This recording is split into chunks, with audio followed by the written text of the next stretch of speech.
ಜಮಿನಾ ನ್ಯೂಸ್ಗೆ ಸ್ವಾಗತ. ನಾನು ಅವಿನಾಶ್ ಶಿವ. ನಾನು ರಂಗನಾಥ್ ಭಾರದ್ವಾಜ್. ಸಾಕಷ್ಟು ಸಂಗತಿಗಳನ್ನು ಇವತ್ತು ಮಾತಾಡಬೇಕು. ಅದರಲ್ಲೂ ಎಲ್ಲೋ ಒಂದು ಕಡೆಗೆ ಸರ್ಕಾರ ನಿರ್ದಾಕ್ಷಿಣ್ಯ ಕ್ರಮಕ್ಕೆ ಏನಾದರೂ ಮುಂದಾಗುತ್ತಾ? ಯಾಕಂದರೆ ಈ ರೀತಿ ಏರ್ತಿರುವಂತಹ ಕೇಸ್ಗಳನ್ನು ನೋಡಿದಂಥ ಸಂದರ್ಭದಲ್ಲಿ ಯಾರಿಗಾದರೂ ಭಯ ಭೀತಿ ಅತ್ಯಂತ ಸಹಜವಾಗಿ ಆಗುತ್ತೆ. ಹಾಗಾದರೆ ಏನಾಗಬಹುದು? ಲಾಕ್ಡೌನ್ ಏನಾದರೂ ಮತ್ತೆ ಜಾರಿ ಆಗುತ್ತಾ? ಯಾಕೋ ಆ ಸೂಚನೆಗಳು ಕಾಡ್ತಾ ಇವೆ. ಕೊರೋನಾ ಸ್ಫೋಟ ಎಷ್ಟರ ಮಟ್ಟಿಗೆ ಆಯಿತು ಅಂತಂದರೆ ಬಹುಶಃ ಯಾರೂ ಕೂಡ ಅಂದ್ಕೊಂಡಿರಲಿಲ್ಲ. ನಾವೆಷ್ಟು ಸಂದರ್ಭದಲ್ಲಿ ಜಾಗೃತಿ ಮೂಡಿಸುವಂಥ ಪ್ರಯತ್ನ ಮಾಡಿದ್ರೂ ಕೂಡ ಬೇರೆ ಬೇರೆ ರೀತಿಯಲ್ಲಿ ನಾವು ನೋಡ್ತಾ ಇದ್ವಿ. ಅಂದರೆ ಅನಗತ್ಯವಾಗಿ ನಮ್ಮನ್ನು ಹೆದರಿಸ್ತಾರೆ, ಭಯ ಬೀಳಿಸ್ತಾರೆ ಅನ್ನುವಂಥ ಮಾತುಗಳೇ ಕೇಳಿ ಬರ್ತಾ ಇತ್ತು. ಆದರೆ ನೋಡಿ, ಯಾವ ಸಂದರ್ಭದಲ್ಲಿ ನಾವು ಮೈ ಮರಿತೀವಲ್ಲ ಆ ಸಂದರ್ಭದಲ್ಲಿ ಏನು ಬೇಕಾದರೂ ಆಗುತ್ತೆ ಅನ್ನೋಕ್ಕೊಂದು ಎಕ್ಸಾಂಪಲ್ ಇದು. ಸರ್ಕಾರದ ತಲೆಯಲ್ಲಿ ಏನಿದೆ ನಿಜಕ್ಕೂ? ಹಾಗಾದರೆ ತಜ್ಞರು ಯಾವ ಶಿಫಾರಸನ್ನು ಮಾಡಿದ್ದಾರೆ?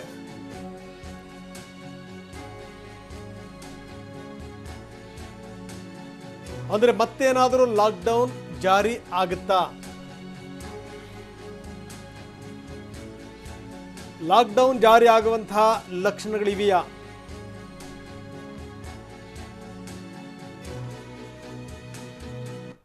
ನಿಜ, ಲಾಕ್ಡೌನ್ ಮಾಡಿದ್ರೆ ಇದು ಆರ್ಥಿಕತೆಗೆ ಒಂದು ದೊಡ್ಡ ಹೊರೆ. ಮೊದಲೇ ಆರ್ಥಿಕತೆ ಈ ಮಟ್ಟದಲ್ಲಿದೆ. ಇಂಥ ಸಂದರ್ಭದಲ್ಲಿ ಲಾಕ್ಡೌನ್ ಮಾಡಿದ್ರೆ ಗತಿ ಏನು? ಆದರೆ ಬೇರೆ ಮಾರ್ಗ ಇಲ್ಲ. ಅತಿಯಾಗಿ ಮಿತಿಮೀರಿ ಹೋದಂಥ ಸಂದರ್ಭದಲ್ಲಿ ಏನು ಮಾಡಲಿಕ್ಕೆ ಸಾಧ್ಯ? ಅದೇ ಈಗ ಬಂದಿರುವಂಥ ಸಂಗತಿ.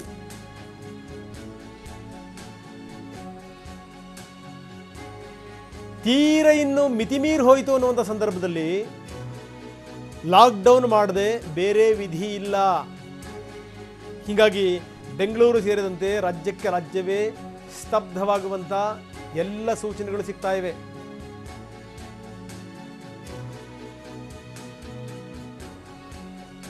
ಕರ್ನಾಟಕ ಮತ್ತೆ ಲಾಕ್ಡೌನ್ ಕಡೆಗೆ ಹೆಜ್ಜೆ ಹಾಕುತ್ತಾ?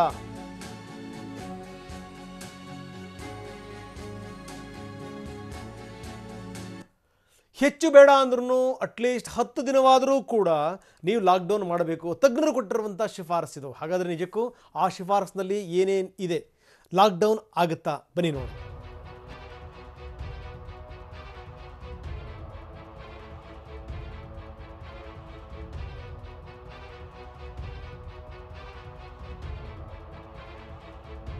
ಕರುನಾಡಲ್ಲಿ ಕೊರೋನಾ ಮಹಾಸ್ಫೋಟ. 11,698 ಮಂದಿಗೆ ಒಕ್ಕರಿಸಿದ ಹೆಮ್ಮಾರಿ. ಬೆಂಗಳೂರಲ್ಲಿ 9,221 ಜನರಿಗೆ ಸೋಂಕು.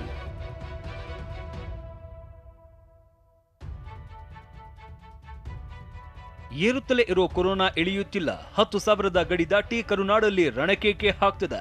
50-50 ರೂಲ್ಸ್ ಇದ್ರೂ ನೈಟ್ ಕರ್ಫ್ಯೂ, ವೀಕೆಂಡ್ ಕರ್ಫ್ಯೂ ಜಾರಿಯಾಗಿದ್ರು ಸೋಂಕಿನ ಸುಳಿ ಮಾತ್ರ ಕಡಿಮೆನೇ ಆಗ್ತಾ ಇಲ್ಲ. ನಿನ್ನೆ ಕೂಡ ಹೆಮ್ಮಾರಿ ಕೊರೋನಾ ಆರ್ಭಟಿಸಿದ್ದು ಬರೋಬ್ಬರಿ 11,698 ಮಂದಿ ದೇಹ ಹೊಕ್ಕಿದೆ.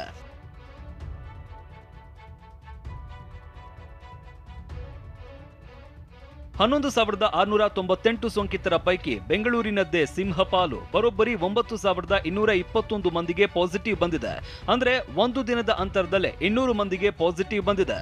ಅಲ್ಲದೆ ಬೆಂಗಳೂರಿನಲ್ಲೇ 146 ಮಂದಿಗೆ ಒಮಿಕ್ರಾನ್ ಸೋಂಕು ಕನ್ಫರ್ಮ್ ಆಗಿದ್ದು ರಾಜ್ಯದಲ್ಲಿ ಒಮಿಕ್ರಾನ್ ಸೋಂಕಿತರ ಸಂಖ್ಯೆ ಈವರೆಗೂ 479ಕ್ಕೆ ಏರಿಕೆಯಾಗಿದೆ.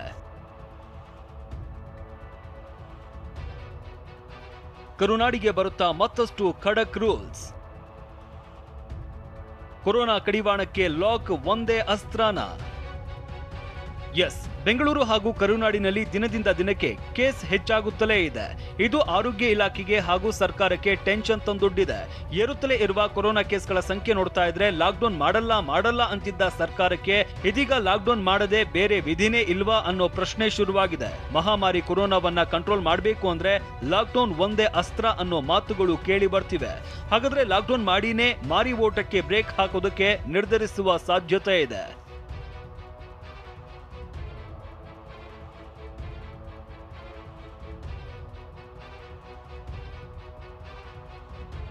ಲಾಕ್ ಆದ್ರೆ ಎಷ್ಟು ದಿನ ಬೀಳುತ್ತೆ ಬೀಗ?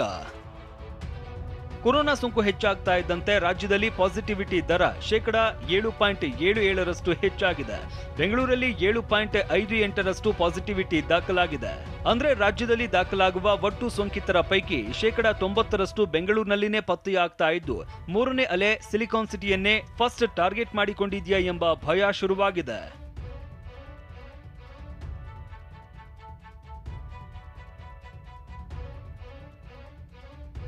ಹತ್ತು ದಿನ ಲಾಕ್ಡೌನ್ ಘೋಷಿಸುತ್ತಾ ಸರ್ಕಾರ.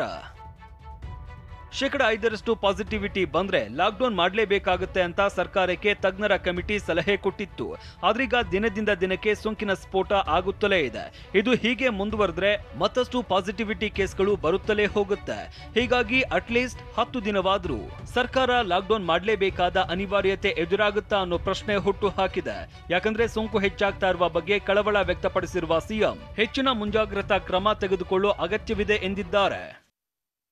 ಕೋವಿಡ್ ಯಾವ ರೀತಿ ಕೋವಿಡಿನ ಬೆಳವಣಿಗೆ ಆಗುತ್ತೆ ಅದರ ಆಧಾರದ ಮೇಲೆ ತೀರ್ಮಾನವನ್ನು ಮಾಡ್ತೀವಿ ಅಂತ ಹೇಳ್ತೀವಿ. ಪಾಸಿಟಿವಿಟಿ ರೇಟು ರಾಜ್ಯದಲ್ಲಿ 6.33 ಆಗಿದೆ, 6.8 ಆಗಿದೆ. ಬೆಂಗಳೂರಿನಲ್ಲಿ 10% ಆಗಿದೆ. ಆದ್ದರಿಂದ ಇಡೀ ಭಾರತ ದೇಶದಲ್ಲಿ ನಮ್ಮದು 3ನೇ ನಂಬರ್ ಇದೆ. ಹೀಗಿರುವಾಗ ಹೆಚ್ಚಿನ ಒಂದು ಪ್ರಿಕಾಷನ್ ತಗೊಳ್ಳುವಂಥದ್ದು ಅವಶ್ಯಕತೆ. ಮತ್ತೊಂದೆಡೆ ಟಫ್ ರೂಲ್ಸ್ ಬಗ್ಗೆ ಮಾತನಾಡಿದ್ದ ಸಿಎಂ ಸೋಂಕಿನ ಸುಳಿಗೆ ಸಿಲುಕಿದ್ದಾರೆ. ಈ ಬಗ್ಗೆ ಖುದ್ದು ಟ್ವೀಟ್ ಮಾಡಿದ್ದು ಸಿಎಂ ಬೊಮ್ಮಾಯಿ ಸಂಪರ್ಕದಲ್ಲಿ ಇದ್ದ ಸಚಿವರು ಶಾಸಕರಿಗೂ ಭೀತಿ ಹುಟ್ಟಿಸಿದೆ.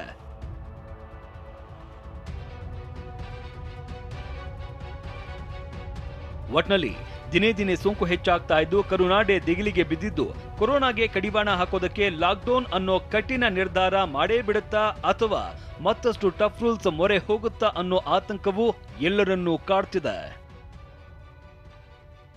Bureau report, TV9. ಇದಕ್ಕೆ ಸಂಬಂಧಪಟ್ಟಂಗೆ ಮಾತಾಡಲಿಕ್ಕೆ ಡಾಕ್ಟರ್ ಚಂದ್ರಶೇಖರ್ ರೋಗ ನಿರೋಧಕ ತಜ್ಞರ ನಮ್ಮ ಜೊತೆಗೆ ಜಾಯ್ನ್ ಆಗ್ತಾ ಇದ್ದಾರೆ. ಡಾಕ್ಟರ್ ವಿಶಾಲ್ ರಾವ್ ಸದಸ್ಯರು, ರಾಜ್ಯ ಜಿನೋಮಿಕ್ ಸರ್ವೆಲಿಂಗ್ಸ್. ಇನ್ನು ದಿವ್ಯಾ ಚಂದ್ರಧರ್ ಔಷಧಿ ತಜ್ಞೆ ನಮ್ಮ ಜೊತೆಗೆ ಜಾಯ್ನ್ ಆಗ್ತಾ ಇದ್ದಾರೆ. ಬನ್ನಿ ನಮ್ಮ ಜೊತೆ ಮಾತಾಡಲಿಕ್ಕೆ ಡಾಕ್ಟರ್ ಚಂದ್ರಶೇಖರ್ ರೋಗ ನಿರೋಧಕ ತಜ್ಞರು ನಮ್ಮ ಜೊತೆಗೆ ಜಾಯ್ನ್ ಆಗ್ತಾ ಇದ್ದಾರೆ. ಡಾಕ್ಟರ್ ವಿಶಾಲ್ ರಾವ್ ರಾಜ್ಯ ಜಿನೋಮಿಕ್ ಸರ್ವೆಲಿಂಗ್ಸ್ ಸದಸ್ಯರು ನಮ್ಮ ಜೊತೆಗೆ ಜಾಯ್ನ್ ಆಗ್ತಾ ಇದ್ದಾರೆ. ಇನ್ನು ದಿವ್ಯಾ ಚಂದ್ರಧರ್ ಔಷಧಿ ತಜ್ಞೆ ನಮ್ಮ ಜೊತೆಗೆ ಸಂಪರ್ಕದಲ್ಲಿದ್ದಾರೆ. ನಾನು ಚರ್ಚೆಯನ್ನು ಶುರು ಮಾಡ್ತಾ ಇದ್ದೀನಿ ದಿವ್ಯಾ ಅವ್ರ ಮುಖಾಂತರ. ದಿವ್ಯಾ, ಸಾಕಷ್ಟು ಸಂದರ್ಭಗಳಲ್ಲಿ ನಾವು ಮಾತಾಡಿದ್ದೀವಿ, ಇಲ್ಲೇನೇ ಸ್ಟುಡಿಯೋದಲ್ಲಿ ಕೂತ್ಕೊಂಡು ತಾವು ಮಾತಾಡಿದ್ದೀರಿ. ನೋಡಿ, ನಾವು ಮೊದಲನೇ ಸಂದರ್ಭದಲ್ಲಿ ಹೇಳಿದಾಗಲೂ ಕೂಡ ಜನ ನಕ್ಕಿದ್ರು. ಎರಡನೇ ಅಲೆ ಬರುತ್ತೆ ಅಂತ ಹೇಳಿದಂಥ ಸಂದರ್ಭದಲ್ಲೂ ಕೂಡ ಇದೆಲ್ಲ ಒಂದು ಕಡೆಗೆ ಇದು ಮಾಧ್ಯಮಗಳ ಸೃಷ್ಟಿಯನ್ನು ಅನ್ನೋ ರೀತಿಯಲ್ಲಿ ಜನ ಮಾತಾಡಿದರು. ಇನ್ನು ಈ 3ನೇ ಅಲೆ ಬಗ್ಗೆ ಮಾತಾಡಿದಾಗಲೂ ಕೂಡ ಜನಗಳು ಅದೇ ರೀತಿ ನಕ್ಕಿದ್ರು. ಆದರೆ ಮೇಡಮ್, ಈ ನೀವು ಸಾಕ್ಷಿ ಇದ್ದೀವಿ, ಇದಕ್ಕೆ ಈ ಚರ್ಚೆ ಮಾಡಿ ಯಾವ ರೀತಿ ಸಂಖ್ಯೆ ಬೆಳೀತಾ ಹೋಗ್ತಾ ಇದೆ. ನಾನು ಸುಮ್ಮನೆ ನೀವು ಗಮನಕ್ಕೆ ತರ್ತಾ ಇದ್ದೀನಿ. ಜನವರಿ 6ನೇ ತಾರೀಕು 4324, ಜನವರಿ 7ನೇ ತಾರೀಕು 6812, 8ನೇ ತಾರೀಕು 7113, 9ನೇ ತಾರೀಕು 9029, 10ನೇ ತಾರೀಕು 9221, 11ನೇ ತಾರೀಕು ಇವತ್ತು 10,800 ಕೇಸ್ಗಳ ಸಂಖ್ಯೆ ಜಾಸ್ತಿ ಆಗ್ತಾ ಇದೆ. ಮುಂದೇನು ಮೇಡಮ್? ಇದು ಕೇಸ್ಗಳ ಸಂಖ್ಯೆ ನಮ್ಮ ಭಾರತದ ಇಂಡಿಯಾ ವೈಸ್ ನೋಡ್ಕೊಂಡ್ಬಂದನು ಡಿಸೆಂಬರ್ 28ನೇ ತಾರೀಕು ನೋಡಿದ್ರೆ ನಿಮಗೆ ಆಲ್ಮೋಸ್ಟ್ 9,000-10,000 ಕೇಸಸ್ ಕಾಣಿಸ್ಕೋತಾ ಇತ್ತು. ಆಲ್ಮೋಸ್ಟ್ ಇವಾಗ ಜನವರಿ 9ನೇ ತಾರೀಕು 1,79,000 ಕೇಸಸ್ಸು.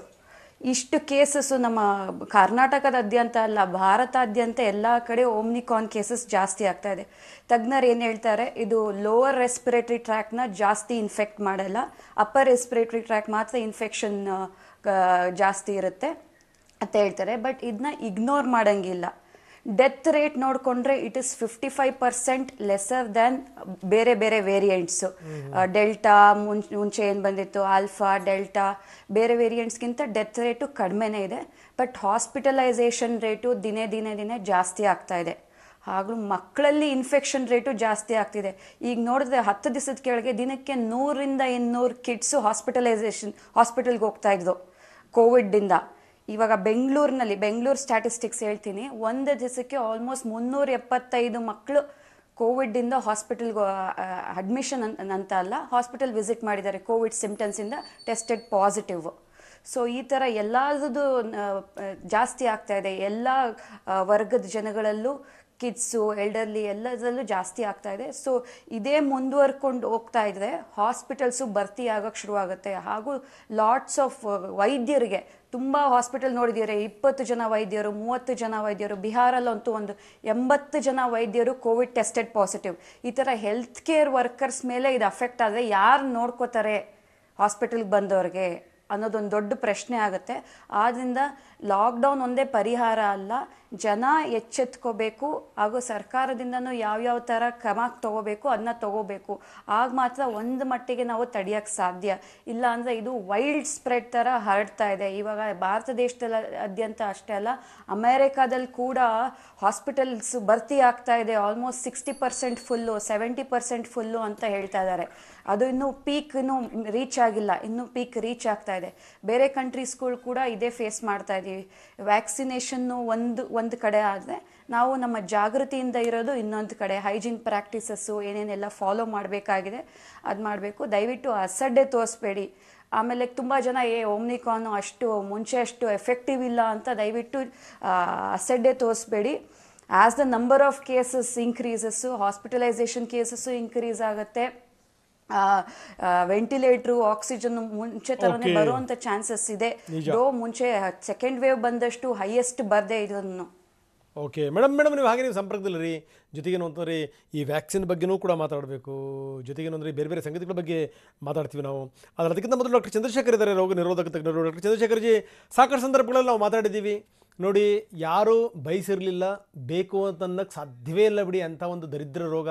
ಆದರೆ ಇದು ಅಪ್ಪಳಿಸ್ಕೊಂಡಿದೆ. ಮತ್ತೆ ಯಾವ ಪ್ರಮಾಣದಲ್ಲಿ ಅಂತಂತಂದರೆ ಇಡೀ ದೇಶ ನಲಗ್ತಾ ಇದೆ. ಎಲ್ಲೋ ಒಂದು ಕಡೆ 1, 2, 3 ಹಂಗೆ ಶುರುವಾಗಿದ್ದ ಸಂಖ್ಯೆ ಇವತ್ತು ಇಲ್ಲಿಗೆ ಬಂದು ಮುಟ್ಟಿದೆ.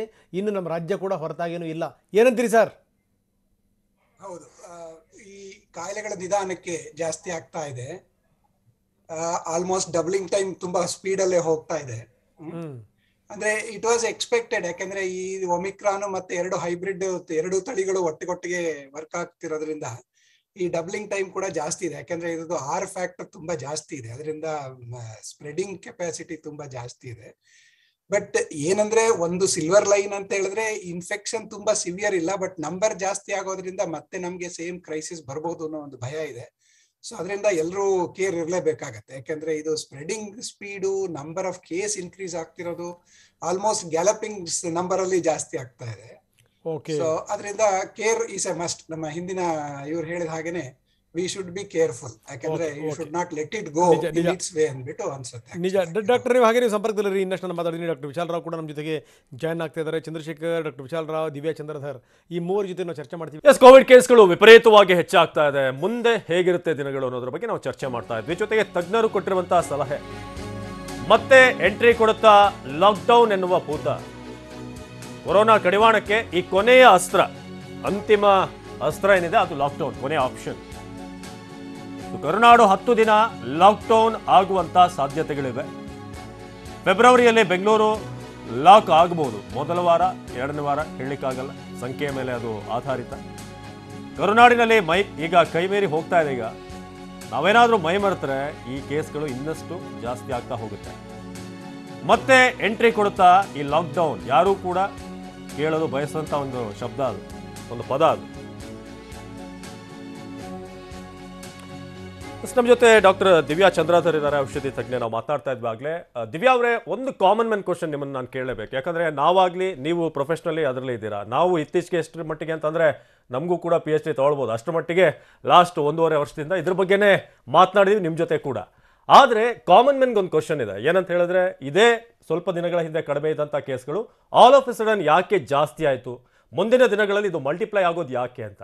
ಸೊ ಸಾಮಾನ್ಯ ವೀಕ್ಷಕರಿಗೆ ಇದನ್ನು ತಿಳಿಸೋದಾದ್ರೆ ಏನು ರೀಸನ್ ಇಷ್ಟು ಮಟ್ಟಿಗೆ ಜಾಸ್ತಿ ಆಗೋದಕ್ಕೆ? ಜೊತೆಗೆ ಒಮಿಕ್ರಾನ್ ಕೂಡ ಈಗ ವೇಗವಾಗಿ ಮಲ್ಟಿಪ್ಲೈ ಆಗ್ತಾ ಇದೆ.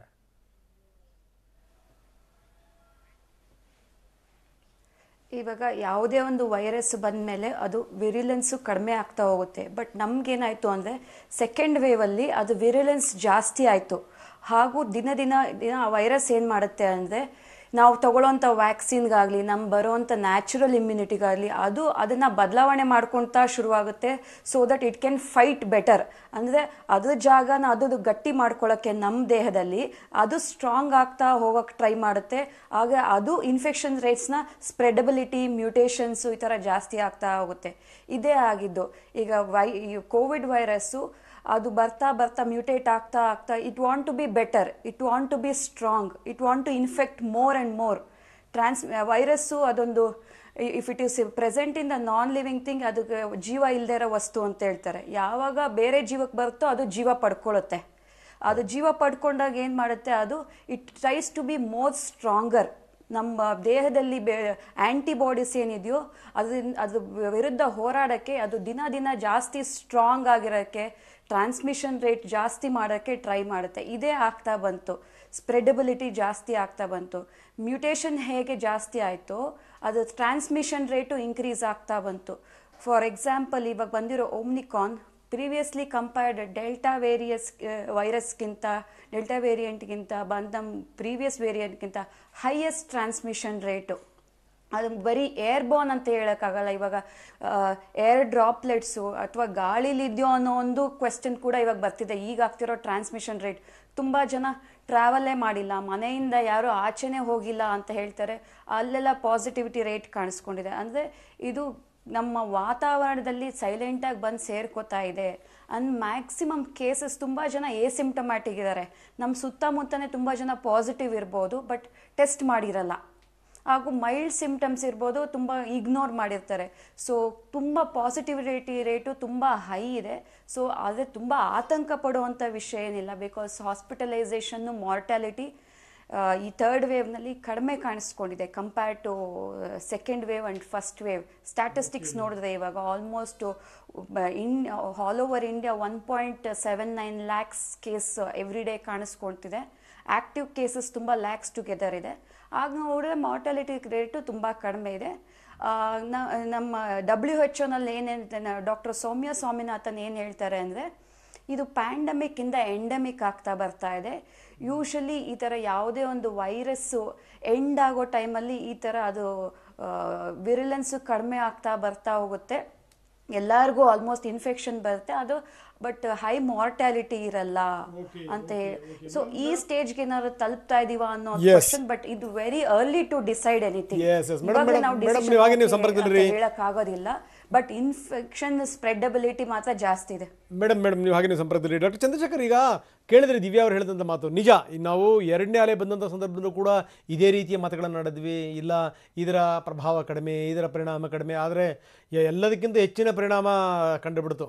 ತೀರ ನಮ್ಮ ಹತ್ತತ್ರದವರು ಯಾರನ್ನಾದ್ರೂ ಕೇಳಿ, ಸ್ನೇಹಿತರು, ಅವ್ರ ಕಡೆ ಯಾರಾದರೂ ಒಬ್ರು ಹೋದ್ರು ಅಂತ ಒಂದು ಸ್ಥಿತಿ ಉದ್ಭವ ಆಗ್ಬಿಡ್ತು. ಈಗ ಇದರದ್ದು ಈ ವೈರಲೆನ್ಸ್ ಕಡಿಮೆ ಅನ್ನುವಂಥದ್ದು ಆದರೂ ಕೂಡ ಎಲ್ಲೋ ಒಂದು ಕಡೆಗೆ ಈ ಮಾರಣಾಂತಿಕ ರೋಗಗಳಿಂದ ಬಳಲ್ತಾ ಇರುವಂಥವರು, ಕೋಮಾರ್ಬಿಡಿಟಿ ಕೇಸ್ಗಳಿಂದ ಬಳಲ್ತಾ ಇರುವಂಥವರು, ಅಂಥವ್ರಿಗೆ ಈ 1% 2% ಆದರೂ ಕೂಡ ಅವ್ರಿಗೆ ಕಷ್ಟವೇ. ಅಂಥವ್ರಿಗೆ ಇದು ನಿಜಕ್ಕೂ ಅಪಾಯವೇ ಅಂತ ಏನಂತೀರಿ? ಅಲ್ಲ, ಹೌದು. ಇದು ಏನಂತ ಹೇಳಿದ್ರೆ, ಈ ಸಸಿಪ್ಟಬಲ್ ಪಾಪ್ಯುಲೇಷನ್ಗೆ ಮಾರಕಾಂತವಾಗಬಹುದು. ಯಾಕೆಂದ್ರೆ ಈ ಯಾವುದೇ ಒಂದು ಸಣ್ಣ ವೈರಸ್ ಇನ್ಫೆಕ್ಷನ್ ಆದ್ರೂ ಕೂಡ, ಈವನ್ ಹಳೆ ನಮ್ಮ ಇನ್ಫ್ಲೂಯೆನ್ಸಾ ಅಥವಾ H1N1 ಏನ್ ಇನ್ಫೆಕ್ಷನ್ಸ್ ಇದ್ದು ಅವು ಏನೀಗ ಎಂಡಮಿಕ್ ಪರಿಸ್ಥಿತಿನಲ್ಲಿದೆ, ಅವು ಬಂದ್ರೂ ಕೂಡ ಈ ಸಸಿಪ್ಟಬಲ್ ಇಂಡಿವಿಜುವಲ್ಸ್ಗೆ ಇನ್ಫೆಕ್ಷನ್ ಆದಾಗ ಅವ್ರನ್ನ ನಾವು ಲೂಸ್ ದೆಮ್, ನಿಮೋನಿಯಾಕ್ಕೆ ಅಥವಾ ನ್ಯೂಮೊನೈಟಿಸ್ ಅಥವಾ ಅದರ ರಿಲೇಟೆಡ್ ಕಾಂಪ್ಲಿಕೇಶನ್ಗೆ ವಿ ವಿಲ್ ಲೂಸ್ ದೆಮ್. ಈಗ ಇರ್ತಕ್ಕಂತಹ ಭಯನೂ ಹಾಗೇನೆ. ಯಾಕೆಂತ ಹೇಳಿದ್ರೆ, ಈಗ ಚೆನ್ನಾಗಿರ್ತಕ್ಕಂತಹ ರೋಬಸ್ಟ್ ಆಗಿರ್ತಕ್ಕಂತಹ youngsters below 60 without comorbidity they may survive. But ಮನೆಯಲ್ಲಿ ಒಬ್ರೋ ಇಬ್ರೋ ಇದ್ದೇ ಇರ್ತಾರೆ. ಸೊ ಅವ್ರಿಗೆ ಹರಡ್ಕೊಳ್ಳೋದಂಗೆ ನೋಡ್ಕೊಳ್ಳಿಕ್ಕೆ ನಾವು we have to take all the due precautions. ಯಾಕಂದ್ರೆ ಸ್ಪ್ರೆಡಿಂಗ್ ತುಂಬಾ ಹೈ ಇರೋದ್ರಿಂದ H1N1 ತರ ಒಂದ್ ಈ ಕಡೆ ಒಂದ್ ಆ ಕಡೆ ಆ ರೀತಿ ಬರಲ್ಲ. ಸೊ ಇದರಿಂದ ಸ್ಪ್ರೆಡ್ ಆಗೋ ಚಾನ್ಸಸ್ ಜಾಸ್ತಿ ಇರುತ್ತೆ. ನಾವ್ ಯಾವಾಗ್ಲೂ ಏನ್ ಹೇಳ್ತೀವಿ ಅಂತ ಹೇಳಿದ್ರೆ, prevention is the best way to solve the problems. Of course danger ಕಡಿಮೆ ಇರಬಹುದು ಅಥವಾ ಪ್ರಾಬ್ಲಮ್ಸು ಕಡಿಮೆ ಪ್ರಮಾಣದಲ್ಲಿ ಇರಬಹುದು, ಬಟ್ ಪ್ರಾಬ್ಲಮ್ ಬಂದಾಗ ಪ್ರಾಬ್ಲಮೇ ಅದು. ಸೊ ಆದ್ರಿಂದ ಎಲ್ಲಾ ಪ್ರಿಕಾಷನ್ಸ್ ನಾವು ತಗೊಳ್ಳೇಬೇಕಾಗತ್ತೆ. ಯಾಕೆಂದ್ರೆ ಯಾವುದೇ ಒಂದು ಮನೆಯಲ್ಲಿ ನೋಡಿದ್ರೆ ಯಾರಾದ್ರೂ ಒಬ್ರು ಇದ್ದೇ ಇರ್ತಾರೆ, 60 ವರ್ಷದವರು ಅಥವಾ ಒಂದು ಕೋಮಾರ್ಬಿಡ್ ಕಂಡೀಷನ್ ಇದ್ದವರು. ಅವ್ರನ್ನು ಕೂಡ we don't want to lose them. So ಅದರಿಂದ ಎಲ್ಲ ಡ್ಯೂ ಪ್ರಿಕಾಷನ್ಸ್ ನಾವು ಹಾಕೊಳ್ಳೇಬೇಕು, ಇಟ್ಕೊಂಡೇ ಇರಬೇಕು. ಅವ್ರು ಹೇಳ್ದಾಗೇನೆ ಇದು ಈಗ ಬಂದಿರತಕ್ಕಂತ ವೈರಸ್ ಮೈಲ್ಡ್ ಇದೆ, ಇನ್ಫೆಕ್ಷನ್ಸ್ ಇನ್ಸಿಡೆನ್ಸಸ್ ಕಡಿಮೆ ಇದೆ. ಬಟ್ ಅಂದ್ರೆ ಡೆತ್ ಇಲ್ಲ ಅಂತ ಹೇಳಕ್ ಬರಲ್ಲ, ಝೀರೋ ಅಂತ ಹೇಳಕ್ ಬರಲ್ಲ. It's not like a simple flu virus ಅಥವಾ simple upper respiratory tract virus infection ತರ ಅಲ್ಲ. ಇದರಲ್ಲಿ ಡೆತ್ ರೇಟು ಆ ಒಂದು ಅಪ್ಪರ್ ರೆಸ್ಪಿರೇಟರಿ ಟ್ರ್ಯಾಕ್ಟ್ ಕಂಪೇರ್ ಮಾಡ್ಕೊಂಡ್ರೆ it is still high. So ಅದರಿಂದ all due precautions we should take care actually. Ilde hodre we may land up in same problem because of the sheer numbers tumba irutte. ಆ number ತುಂಬಾ ಇರೋದ್ರಿಂದ we may land up with more trouble than anticipated. ನಿಜ ನಾನು ಅದನ್ನೇ ಹೇಳ್ತಾ ಇದ್ದೆ doctor Chandrashekhar G. ಏನು ಅಂತಂದರೆ ನಾವು ಶತ್ರುಗಳನ್ನು ಯಾವಾಗ ಇವನು ಈ ತುಂಬ ಬಲಹೀನ ಅನ್ಕೋತೀವಲ್ಲ ಆವಾಗಲೇ ಅವನು ಹೆಚ್ಚು ನಮಗೆ ತಿರುಗಿ ಬೀಳುವಂಥ ಸಾಧ್ಯತೆಗಳಿದೆ, ಅವನಿಂದ ಹೆಚ್ಚು ಅಪಾಯ ಆಗುವಂಥ ಸಾಧ್ಯತೆಗಳಿದೆ. ಸೊ ಅದು ಈ ವೈರಸ್ ಮುಖಾಂತರನೂ ಕೂಡ ಹಂಗೆ ಅನಿಸ್ತಾ ಇದೆ. ಹೌದು, ಆದ್ರೆ ಈಗ ನಾವು ಅಂಡರ್ ಎಸ್ಟಿಮೇಟ್ ಮಾಡ್ಲಿಕ್ಕೆ ಹೋಗಬಾರ್ದು. ಯಾಕೆಂದ್ರೆ ಇದರಲ್ಲಿ ಒಂದು ವಿಷಯ ನಾವು ಜ್ಞಾಪಕ ಇಟ್ಕೋಬೇಕು, ಇದರಲ್ಲಿ ಸ್ಪ್ರೆಡ್ಡಿಂಗ್ ಕೇಪಬಿಲಿಟಿ ತುಂಬಾ ಇದೆ. ಅಂದ್ರೆ ಈಗ ನಾವು ಹಿಂದಿನ ಡೆಲ್ಟಾ ವೈರಸ್ ಅಲ್ಲಿ ಬರೀ 2x ಅಂತ ಇಟ್ಕೊಂಡ್ರೆ ಇದು 10x ಅಷ್ಟು ಸ್ಪ್ರೆಡ್ ಆಗುತ್ತೆ. ಸೊ ಈಗ ನೀವು ಒಂದು ಓನ್ಲಿ 1% ಅಂತ ಇಟ್ಕೊಂಡ್ರು ಈ 10x ಅಲ್ಲಿ 1% becomes equivalent to 2x. So ಅದರಿಂದ ಆ ಒಂದು ಲೆಕ್ಕಾಚಾರ ಪ್ರಕಾರ we should be prepared for things worse to happen. But if worse doesn't happen we are not losing anything, but we are prepared to fight with it actually. Okay ಹಾಗೆ ನೀವು ಸಂಪರ್ಕದಲ್ಲಿ doctor. ಇನ್ನಷ್ಟು ನಾನು ನಿಮ್ಮ ಜೊತೆ ಚರ್ಚೆ ಮಾಡ್ತೀನಿ. ಈಗ ನಮ್ಮ ಜೊತೆ ಡಾಕ್ಟರ್ ರವಿ ಇದ್ದಾರೆ, ರೋಗ ನಿರೋಧಕ ತಜ್ಞರು. ಅವ್ರನ್ನ ಕೇಳೋಣ. ಸರ್, ನಾವು ಗಮನಿಸ್ತಾ ಇದ್ದೀವಿ ಪಾಸಿಟಿವಿಟಿ ರೇಟ್ ಈಗ ಟೆಕ್ನಿಕಲ್ ಕಮಿಟಿ ಹೇಳಿರುವಂಥ ಪ್ರಕಾರ ಯಾವಾಗ ನಾವು 5% ದಾಟ್ತೀವಿ ಆಗ ಲಾಕ್ಡೌನ್ನ ಪರಿಸ್ಥಿತಿ ನಿರ್ಮಾಣ ಆಗ್ಬೋದು ಅಂತ. ಆದರೆ ನಾವೀಗ ಆಲ್ಮೋಸ್ಟ್ ಒಂದೊಂದು ವಲಯವಾರು ನೋಡಿದ್ರು ಕೂಡ 7, 8, 9 ಈ ರೀತಿಯಾಗಿದೆ. ಸೊ ಲಾಕ್ಡೌನ್ ಒಂದು ಕೊನೆಯ ಅಸ್ತ್ರ ಅಂತ ನಾವು ಅಂದ್ಕೊಳ್ತೀವಿ ಯಾವತ್ತೂ ಕೂಡ. ಅಂತ ಒಂದು ಪರಿಸ್ಥಿತಿಯನ್ನು ನಾವೀಗ ತಲುಪಿದೀವ ಅಥವಾ ಮುಂದಿನ ದಿನಗಳಲ್ಲಿ ಲಾಕ್ಡೌನ್ ಅನಿವಾರ್ಯ ಆಗುತ್ತಾ ನಿಮ್ಮ ಪ್ರಕಾರ? ಲಾಕ್ಡೌನ್ ಅನಿವಾರ್ಯ. ಯಾಕೆ ಅಂದ್ರೆ percentage is increasing day by day. So ಅದಕ್ಕೋಸ್ಕರ ಲಾಕ್ಡೌನ್ ಅನಿವಾರ್ಯವಾಗಿ ಮಾಡಬೇಕಾಗುತ್ತೆ ಬೆಂಗಳೂರಿನಲ್ಲಿ. ಎಸ್ ಸರ್, ನಿಮ್ಮನ್ನು ಮಾತಾಡ್ತೀನಿ ನಾನು ಮುಂದಿನ ಹಂತದಲ್ಲಿ. ಈಗ ದಿವ್ಯಾ ಚಂದ್ರಾಧರ್ ಅವರು ಮಾಹಿತಿಯನ್ನು ಕೊಡ್ತಾ ಇದ್ರು.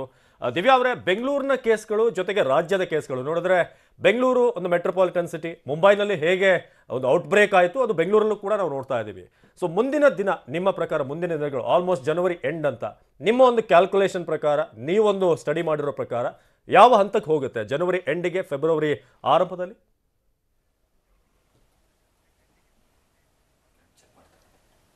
ಓಕೆ, IIT ಮಡ್ರಾಸ್ ಇಂದ ಒಂದು ರಿಸರ್ಚ್ ಮಾಡಿದ್ದಾರೆ. ಆ ರಿಸರ್ಚ್ ಪ್ರಕಾರ ಏನು ಹೇಳ್ತಿದೆ ಅಂದರೆ R0 ವ್ಯಾಲ್ಯೂ ಅಂದರೆ ರೀಪ್ರೊಸಿಡಿಕ್ಟಬಿಲಿಟಿ ವ್ಯಾಲ್ಯೂ. ಎಷ್ಟು ಪಟ್ಟು ಒಬ್ರಿಗೆ ಇನ್ಫೆಕ್ಷನ್ ಆಗಿದೆ ಅವರಿಂದ ಎಷ್ಟು ಜನಕ್ಕೆ ಇನ್ಫೆಕ್ಷನ್ ಆಗುತ್ತೆ ಅಂತ ಅರ್ಥ. ಈ R0 value is very high in the third wave. So February 10ರಿಂದ 15 ಪೀಕ್ಗೆ ಹೋಗುತ್ತೆ Covid virus. Number of cases ಇವಾಗ ಭಾರತದಾದ್ಯಂತ 1.5 lakh 1.25 lakh cases every day record ಆಗ್ತಿದೆ. ಆಲ್ಮೋಸ್ಟ್ ಫೆಬ್ರವರಿ 10ರಿಂದ 15ನೇ ತಾರೀಕೊಳಗೆ ದಿನಕ್ಕೆ ಅಟ್ಲೀಸ್ಟ್ 10ರಿಂದ 15 ಲಕ್ಷ ಕೇಸಸ್ಸು ಭಾರತಾದ್ಯಂತ ರೆಕಾರ್ಡ್ ಆಗುತ್ತೆ. ಕರ್ನಾಟಕದಲ್ಲಿ ಒಂದೇ ಅಟ್ಲೀಸ್ಟ್ 75,080 ಕೇಸಸ್ ಕಾಣಿಸ್ಕೊಳ್ಳೋ ಚಾನ್ಸಸ್ ಇದೆ ಅಟ್ಲೀಸ್ಟ್ ಫೆಬ್ರವರಿ 10th ಟೈಮ್ಗೆ. ಸೊ ಈ ಮಟ್ಟಿಗೆ R0 ವ್ಯಾಲ್ಯೂ ಹೈಯೆಸ್ಟ್ ಇದೆ ಥರ್ಡ್ ವೇವಲ್ಲಿ ಈ ಪರ್ಟಿಕ್ಯುಲರ್ ವೇರಿಯಂಟಲ್ಲಿ. So number of cases definitely ಜಾಸ್ತಿ ಆಗುತ್ತೆ, ಇನ್ಫೆಕ್ಷನ್ ರೇಟ್ ಜಾಸ್ತಿ ಆಗುತ್ತೆ. ಆಗಲೇ ಡಾಕ್ಟರ್ ಚಂದ್ರಶೇಖರ್ ಹೇಳ್ತಿದ್ದಂಗೆ ಇದು ಲೆಸ್ ಏನಂತೆ ಹಾರ್ಶ್ ಎಫೆಕ್ಟ್ಸ್ ಲೆಸ್ ಇದೆ. ಆದ್ರೂ ಈ ಕೋರ್ಮಾರ್ಬಿಡಿಟಿ ಮಕ್ಕಳು ಯಾರಲ್ಲಿ ಇಮ್ಯುನೋ ಸಪ್ರೆಸ್ಡ್ ಇರ್ತಾರೋ, ಇಮ್ಯುನಿಟಿ ಲೆಸ್ ಇರುತ್ತೋ, ಬೇರೆ ಬೇರೆ ಥರ ಮೆಡಿಕೇಶನ್ಸು, ಬೇರೆ ಬೇರೆ ಥರ ಡಿಸೀಸಿಂದ ಸಫರ್ ಮಾಡ್ತಿದ್ದಾರೋ, they will be more susceptible for this particular condition. ಅವ್ರಿಗೆ ಜಾಸ್ತಿ ಎಫೆಕ್ಟ್ ಆಗುತ್ತೆ ಇದು. ಸೊ ನಾರ್ಮಲ್ ಹೆಲ್ತಿ ಇಂಡಿವಿಜುವಲ್ಸ್ ಏನಿರ್ತೀವೋ ಅವರು ಒಂದು ಮಟ್ಟಿಗೆ ಸೇಫ್ ಇದ್ರೂ ಅವ್ರು ಏನಾದ್ರು ಇನ್ಫೆಕ್ಷನ್ ತೊಗೊಂಡ್ರೆ ಅವರು ಕ್ಯಾರಿ ಮಾಡಿಕೊಂಡು ಎಲ್ಡರ್ಲಿ ಪಾಪ್ಯುಲೇಷನ್ನು, ಕೋಮಾರ್ಬಿಡಿಟಿ ಇರೋರಿಗೆ ಇಂಥವ್ರಿಗೆ ಇನ್ಫೆಕ್ಷನ್ಸ್ ಟ್ರಾನ್ಸ್ಮಿಷನ್ ಮಾಡಿ ಡೆತ್ ರೇಟು, ಮಾರ್ಟಾಲಿಟಿ ರೇಟು ಇದರಿಂದ ಜಾಸ್ತಿ ಆಗುವಂಥ ಚಾನ್ಸಸ್ ಜಾಸ್ತಿ ಇದೆ. ಅದರಿಂದ February will be definitely the peak of third wave for India. ನಾವು ಚರ್ಚೆ ನಡೆಸ್ತಾ ಇದ್ವಿ ಲಾಕ್ಡೌನ್ನ ಸಾಧ್ಯತೆಗಳು, ಪಾಸಿಟಿವಿಟಿ ರೇಟ್ ಎಷ್ಟಿದೆ ಅನ್ನೋದ್ರ ಬಗ್ಗೆ ನಾವು ತಜ್ಞರ ಜೊತೆ ಮಾತನಾಡ್ತಾ ಇದ್ವಿ. ಈಗ ಕರ್ನಾಡು ಮತ್ತೆ ಸಂಪೂರ್ಣವಾಗಿ ಲಾಕ್ಡೌನ್ ಆಗುವಂಥ ನಿರೀಕ್ಷೆ ಇದೆ ಅಂತ. ಇದು ನಮ್ಮ ಪ್ರಶ್ನೆ ಅಲ್ಲ. ಬಹಳಷ್ಟು ಜನರಿಗೆ ಅನ್ಸ್ಬೋದು ಮಾಧ್ಯಮಗಳಲ್ಲಿ ಪದೇ ಲಾಕ್ಡೌನ್ ಪ್ರಶ್ನೆ ಯಾಕೆ ಇರ್ತಾರೆ, ಇವರೇ ಸರ್ಕಾರಕ್ಕೆ ನೆನಪು ಮಾಡ್ತಿದ್ದಾರೆ ಅಂತ. ಆದರೆ ಇದು ತಜ್ಞರ ಕಡೆಯಿಂದ, ಟೆಕ್ನಿಕಲ್ ಕಮಿಟಿಯ ಕಡೆಯಿಂದ ಸರ್ಕಾರಕ್ಕೆ ಬಂದಿರುವಂಥ ಪ್ರಸ್ತಾವನೆ. ಕೈ ಮೀರಿದಂಥ ಕೊರೋನಾ ಕಟ್ಟಿ ಹಾಕೋದಕ್ಕೆ ಲಾಕ್ಡೌನ್ ಅಗತ್ಯ ಇದೆಯಾ? ಏನ್ ಮಾಡುತ್ತೆ ಸರ್ಕಾರ? ಕರುನಾಡು ಮತ್ತೆ ಸಂಪೂರ್ಣವಾಗಿ ಲಾಕ್ಡೌನ್ ಆಗುತ್ತಾ? ಕೊರೋನಾ ಸ್ಫೋಟ 10 ದಿನ ರಾಜ್ಯ ಸೈಲೆಂಟ್. ನಾವು ಚರ್ಚೆ ನಡೆಸ್ತಾ ಇದ್ವಿ. ನಮ್ಮ ಜೊತೆ ಡಾಕ್ಟರ್ ರವಿ ಅವರಿದ್ದಾರೆ. ರವಿ ಅವರೇ, ಆಗ್ಲೇ ಒಂದು ಲಾಕ್ಡೌನ್ ವಿಚಾರವಾಗಿ ನಿಮ್ಮನ್ನ ಕೇಳ್ತಾ ಇದ್ದೆ. ಇನ್ನೊಂದು ವಿಚಾರ, ನಾವು ಈ ವೈರಸ್ನಿಂದ ಹೆದರಿ ಹೈಡ್ ಮಾಡಿಕೊಂಡು ನಾವು ಬಚಾವಾಗೋದಕ್ಕೆ ಸಾಧ್ಯ ಇಲ್ಲ ಅನ್ನೋದು ವಿಚಾರ ಇತ್ತು. We must fight it out ಅಂತ. ಆದರೆ ಈಗ ಲಾಕ್ಡೌನ್ ಅನ್ನೋದು ಮತ್ತೆ ಒಂದು ಕಡೆ ನಾವು ವೈರಸ್ನಿಂದ ಹೈಡ್ ಆಗ್ತಾ ಇದ್ದೀವಿ, ಒಂದು ರೀತಿಯಾಗಿ ಮುಸುಕಿನ ಗುದ್ದಾಟ ನಡೆಸ್ತಾ ಇದ್ದೀವಿ ಅಂತ ಅನಿಸ್ತಾ ಇದೆಯಾ? ನಾವು ವ್ಯಾಕ್ಸಿನ್ ಬಂದ ನಂತರ ಅಂದ್ಕೊಂಡಿದ್ವಿ ನಾವು ಸ್ಟ್ರೈಟ್ ಅವೇ ಫೈಟ್ ಮಾಡ್ತೀವಿ ಅಂತ. ಮತ್ತೆ ಲಾಕ್ಡೌನ್ ಅಂತ ಹೋದರೆ ಏನು ಅಂತ ಜನರಿಗೂ ಒಂದಷ್ಟು ಈಗ ಗೊಂದಲ ಇದೆ, ವ್ಯಾಪಾರ ವಹಿವಾಟು ಲಾಸಲ್ಲಿದೆ. ಏನು ಲಾಕ್ಡೌನ್ ಅನ್ನೋದೇ ಅಸ್ತ್ರ ಅಥವಾ ಬೇರೆ ಏನಾದರೂ ಆಲ್ಟರ್ನೇಟಿವ್ ನಾವು ಕಂಡುಕೊಳ್ಬೋದಾ?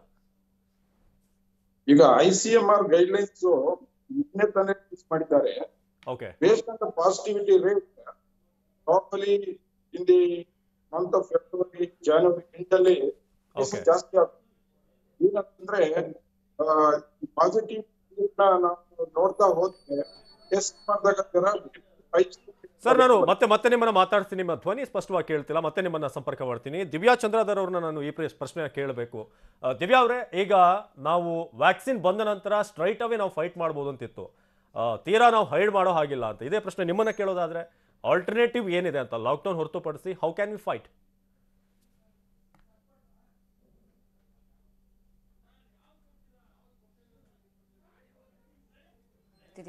ಯಾರು ಸೆಕೆಂಡ್ ಬೂಸ್ಟರ್ ಡೋಸ್ ತಗೊಂಡು ಆಲ್ಮೋಸ್ಟ್ ಅಟ್ಲೀಸ್ಟ್ 6 to 7 months ಆಗಿದ್ದವರು ಥರ್ಡ್ ಬೂಸ್ಟರ್ ಡೋಸ್ ಬಗ್ಗೆ ಯೋಚನೆ ಮಾಡ್ಬೋದು. ಯಾರ್ಯಾರು ಹೆಲ್ತ್ ಲೈನ್ ಅಲ್ಲಿ ವರ್ಕ್ ಮಾಡ್ತಾ ಇದ್ದಾರೋ, ಫ್ರಂಟ್ ಲೈನ್ ವಾರಿಯರ್ಸ್ ಯಾರಿದ್ದಾರೋ, ಹಾಗೂ ಡಾಕ್ಟರ್ಸು, ಇವ್ರಿಗೆಲ್ಲ ಥರ್ಡ್ ಬೂಸ್ಟರ್ ಡೋಸ್ ಖಂಡಿತವಾಗಿ ಕೊಡಬೇಕು. ಯಾಕಂದರೆ ತುಂಬ ಹಾಸ್ಪಿಟಲ್ಸಿ ಡಾಕ್ಟರ್ಸು ಇನ್ಫೆಕ್ಟೆಡ್ ಆಗ್ತಿದ್ದಾರೆ. ಡಾಕ್ಟರ್ಸು, ಪ್ಯಾರಾಮೆಡಿಕಲ್ ಸ್ಟಾಫು, ನರ್ಸಸ್ಸು, ಇವ್ರಿಗೆ ಕೋವಿಡ್ ಪಾಸಿಟಿವ್ ಆದರೆ ಟ್ರೀಟ್ ಮಾಡೋದು ಯಾರು ಅನ್ನೋ ದೊಡ್ಡ ಪ್ರಶ್ನೆ ಆಗಿಬಿಡುತ್ತೆ. So front line warriors, doctors, ಇವರಿಗೆಲ್ಲ ಥರ್ಡ್ ಬೂಸ್ಟರ್ ಡೋಸು ಖಂಡಿತವಾಗಿ ಕೊಡಬೇಕು. ಇದು ಒಂದು ವಿಧಾನ. ಆಮೇಲೆ ಮಕ್ಕಳಿಗೆ ಆಲ್ಮೋಸ್ಟ್ 2 crore ವ್ಯಾಕ್ಸಿನೇಷನ್ಸ್ ಆಗಿದೆ ಆಗಲೇ. ಬೇರೆ ಬೇರೆ ಥರ ವ್ಯಾಕ್ಸಿನ್ಸ್ ಕೂಡ ಇವಾಗ ಬರ್ತಾ ಇದೆ. ಝೈಡಸ್ ಕ್ಯಾಡಿಲಿಂದ ಝೈಕೋಡಿ ಅಂತ ಒಂದು ಹೊಸ ವ್ಯಾಕ್ಸಿನ್ ಬಂದಿದೆ. ಅದು ಎಲೆಕ್ಟ್ರೋಪೋರೇಷನ್ ಮೆಥಡು, ಸಿರಿಂಜ್ಲೆಸ್ ವ್ಯಾಕ್ಸಿನ್. ಅದು ತುಂಬ ಜನ ಮಕ್ಕಳು ಭಯ ಪಡ್ತಿರ್ತಾರೆ ವ್ಯಾಕ್ಸಿನ್ ತೊಗೊಳಕ್ಕೆ. ಇದೊಂದು ಸಿರಿಂಜ್ಲೆಸ್ ವ್ಯಾಕ್ಸಿನ್ ಬಂದಿದೆ. ಆಲ್ರೆಡಿ ಕ್ಲಿನಿಕಲ್ ಸ್ಟಡಿನಲ್ಲಿ 66% ಎಫಿಕೆಸಿ ಪ್ರೂವ್ ಆಗಿದೆ. ಈ ಪರ್ಟಿಕ್ಯುಲರ್ ನಮ್ಮ ಇಂಡಿಯಾ ಮೇಡ್ ವ್ಯಾಕ್ಸಿನ್ ಇದು. ಈ ವ್ಯಾಕ್ಸಿನ್ ಬಂದಾಗ ಕೂಡ ಮಕ್ಕಳಿಗೆ ಜಾಸ್ತಿ ವ್ಯಾಕ್ಸಿನೇಷನ್ ರೇಟು ಹೈ ಆಗಬೇಕು, ಜಾಸ್ತಿ ಆಗಬೇಕು. ಸೊ ಆಮೇಲೆ ಏನಂತ ಅಂದರೆ ಸೆಮಿ ಲಾಕ್ಡೌನು, ಎಲ್ಲಿ ಎಂಟರ್ಟೈನ್ಮೆಂಟು, ಸೋಷಲ್ ಗ್ಯಾದರಿಂಗ್ಸು ಅನಗತ್ಯ ಇರ್ತವೆ. ಲಾಕ್ಡೌನ್ ಮಾಡಿ ಸುಮ್ಮನೆ ಸೋಷೋ ಎಕನಾಮಿಕಲ್ ಸ್ಟೇಟಸ್ ಕಡಿಮೆ ಮಾಡ್ಕೊಳ್ಳೋದಕ್ಕಿಂತ ಸೆಮಿ ಲಾಕ್ಡೌನು, ಎಲ್ಲಿ ಎಂಟರ್ಟೈನ್ಮೆಂಟು, ಈ ಸಿನಿಮಾ ಥಿಯೇಟರ್ಸು, ಈ ಮದುವೆ ಸಮಾರಂಭಗಳು, ಈ ರಾಜಕೀಯ ಸಮಾರಂಭಗಳು, ಈ ಥರ ಜನ ಒಗ್ಗೂಡುವಂಥ ಜಾಗಗಳ ಕಡೆ ಒಂದು ರಿಸ್ಟ್ರಿಕ್ಷನ್ ಇಡಬೇಕು. ಬೇರೆ ಕಡೆ ಎಲ್ಲಿ ಬಿಸ್ನೆಸ್ ನಡೆಯುತ್ತೋ ಅಲ್ಲಿ ಕಡೆ ಒಂದು ಫ್ರೀ ಬಿಡಬೇಕು. ಲಾಕ್ಡೌನ್ ಮಾಡಿ ಜನಗಳನ್ನ ಎಕನಾಮಿಕಲ್ ಸ್ಟೇಟಸ್ನ ಕಡಿಮೆ ಮಾಡೋದು ಒಳ್ಳೇದಲ್ಲ ಅನ್ನೋದು ನನ್ನ ಸಜೆಷನ್. ಬಟ್ ತೀರಾ ಹದ್ಮೀರಿ ಈಗ ಹಾಸ್ಪಿಟಲ್ಸ್ ಎಲ್ಲ ಫುಲ್ ಆಗ್ತಾ ಇದೆ, ಬೆಡ್ಗಳು ಸಿಗ್ತಿಲ್ಲ, ವೆಂಟಿಲೇಟರ್ಸ್ ಬೇಕು, ಈ ಥರ ಎಲ್ಲ ಒಂದು ಸಿಚುಯೇಷನ್ನು ಬರೋ ಅಂಥ ಸ್ಟೇಜ್ ಕಾಣಿಸ್ಕೊಂಡ್ರೆ ಆಗ ಕಂಪ್ಲೀಟ್ ಲಾಕ್ಡೌನ್ ಬಗ್ಗೆ ಚಿಂತನೆ ಮಾಡಬೇಕಾಗಿ ಬರುತ್ತೆ. ಎಸ್ ಮೇಡಮ್, ನಾನು ಇನ್ನಷ್ಟು ಮಾತಾಡ್ತೀನಿ ನಿಮ್ಮ ಹತ್ರ. ಈಗ ನಮ್ಮ ಜೊತೆ ಬಸವರಾಜ್ ಅವರು ಜಾಯ್ನ್ ಆಗಿದ್ದಾರೆ, ಮೈಸೂರು ವಿವಿಯ ಚೀಫ್ ಮೆಡಿಕಲ್ ಆಫೀಸರ್. ಅವರು ಈ ರೂಪಾಂತರಿ ವೈರಸ್ ಬಗ್ಗೆ ಒಂದಷ್ಟು ಸ್ಟಡಿಗಳನ್ನು ಮಾಡಿದ್ದಾರೆ. ಬಸವರಾಜ್ ಅವರೇ, ಈಗ ಈ ರೂಪಾಂತರಗೊಂಡಿರುವಂತಹ ವೈರಸ್, ಈಗ ಜನರಿಗಿರುವಂತಹ ಗೊಂದಲ ಒಂದ್ ಕಡೆ ಒಮಿಕ್ರಾನ್, ಮತ್ತೊಂದು ಕಡೆ ಕೋವಿಡ್ ಕೇಸ್ಗಳು ಹೆಚ್ಚಾಗ್ತಾ ಇರೋದು. ಸೊ ನಾವು ಡೆಲ್ಟಾ ವೈರಸ್ ಏನು 2ನೇ ಅಲೆಯಲ್ಲಿ ನೋಡಿದ್ವಿ, ಅದಕ್ಕಿಂತ ಈಗ ಜನರನ್ನ ಕಾಡ್ತಿರುವಂತಹ ವೈರಸ್ ಏನಿದೆ, ಏನ್ ಬದಲಾವಣೆ ಇದೆ ಅವುಗಳ ಸ್ವಭಾವದಲ್ಲಿ ನೀವು ಕಂಡುಕೊಂಡಿರೋ ಹಾಗೆ? ಆದಷ್ಟು ಇದನ್ನ ಪಬ್ಲಿಕ್ ಡೊಮೈನಲ್ಲಿ ಇದನ್ನ ಸುಮ್ಮನೆ ಗಾಬರಿ ಉಂಟು ಮಾಡೋದು ಬೇಡ. ಈಗಾಗಲೇ ನಮ್ಮ ಕೋವಿಶೀಲ್ಡ್ ಆಗಿರಲಿ, ಕೋವ್ಯಾಕ್ಸಿನ್ ಆಗಿರಲಿ, 2 ಜೊತೆಯಲ್ಲಿ ಕೊಟ್ಟಿರೋದಾಗಿರಲಿ, ಈಗಾಗಲೇ ಒಂದ್ಸತಿ ಇನ್ಫೆಕ್ಷನ್ ಬಂದಿರುವ ಆಗಿರಲಿ, ಈ 4 ಗುಂಪುಗಳನ್ನು ಒಮಿಕ್ರಾನ್ ವೈರಸ್ ಇಂದ ಪ್ರೊಟೆಕ್ಷನ್ ಇದೆಯಾ ಇಲ್ವಾ ಅನ್ನೋದನ್ನ ಸೂಕ್ಷ್ಮವಾಗಿ ನೋಡಿದ್ದಾರೆ. ಇವತ್ತು ಬೆಳಿಗ್ಗೆ ತಾನೇ ರಿಲೀಸ್ ಆಗಿರುವ ರಿಪೋರ್ಟ್ ಪ್ರಕಾರ ಈ ರೂಪಾಂತರಗೊಂಡಿರುವ ವೈರಸ್ ಕೂಡ ನಮ್ಮ ಈ 4 ಘಟನೆಗಳಲ್ಲಿ ನಮಗೆ ಬಂದಿರುವ ಆಂಟಿಬಾಡೀಸ್ ಇಂದ ಪ್ರೊಟೆಕ್ಷನ್ ಚೆನ್ನಾಗಿದೆ ಅಂತಾನೆ ಪ್ರೂವ್ ಆಗಿದೆ ನಮ್ಗೆ ಇಲ್ಲಿವರೆಗೆ. ಅದರಿಂದ ಈ ಒಮಿಕ್ರಾನ್ ರೂಪಾಂತರ ಆದ ತಕ್ಷಣ ಅದೇನೋ ಬಹಳ ಉಲ್ಬಣ ಸ್ಥಿತಿಯಲ್ಲಿ ಬರುತ್ತೆ, ಸೀರಿಯಸ್ ಆಗುತ್ತೆ ಅನ್ನೋದಕ್ಕೆ ಯಾವುದೇ ಎವಿಡೆನ್ಸ್ ಇಲ್ಲ. ವೈರಸ್ನಲ್ಲಿ ಮ್ಯೂಟೇಷನ್ ಆದಾಗ ಅದು ಶಕ್ತಿಯುತ ಕೂಡ ಆಗ್ಬೋದು ಅಥವಾ ಶಕ್ತಿನ ಕಳ್ಕೋಬಹುದು. ಸುಮ್ಮನೆ ಸೈಂಟಿಫಿಕ್ ಡೊಮೈನ್ನಲ್ಲಿ ಡಿಸ್ಕಸ್ ಮಾಡುವ ವಿಚಾರಗಳನ್ನು ನಾವು ಪಬ್ಲಿಕ್ ಗಾಬರಿ ಮಾಡೋ ಅಂಥದ್ದು ಬೇಡ.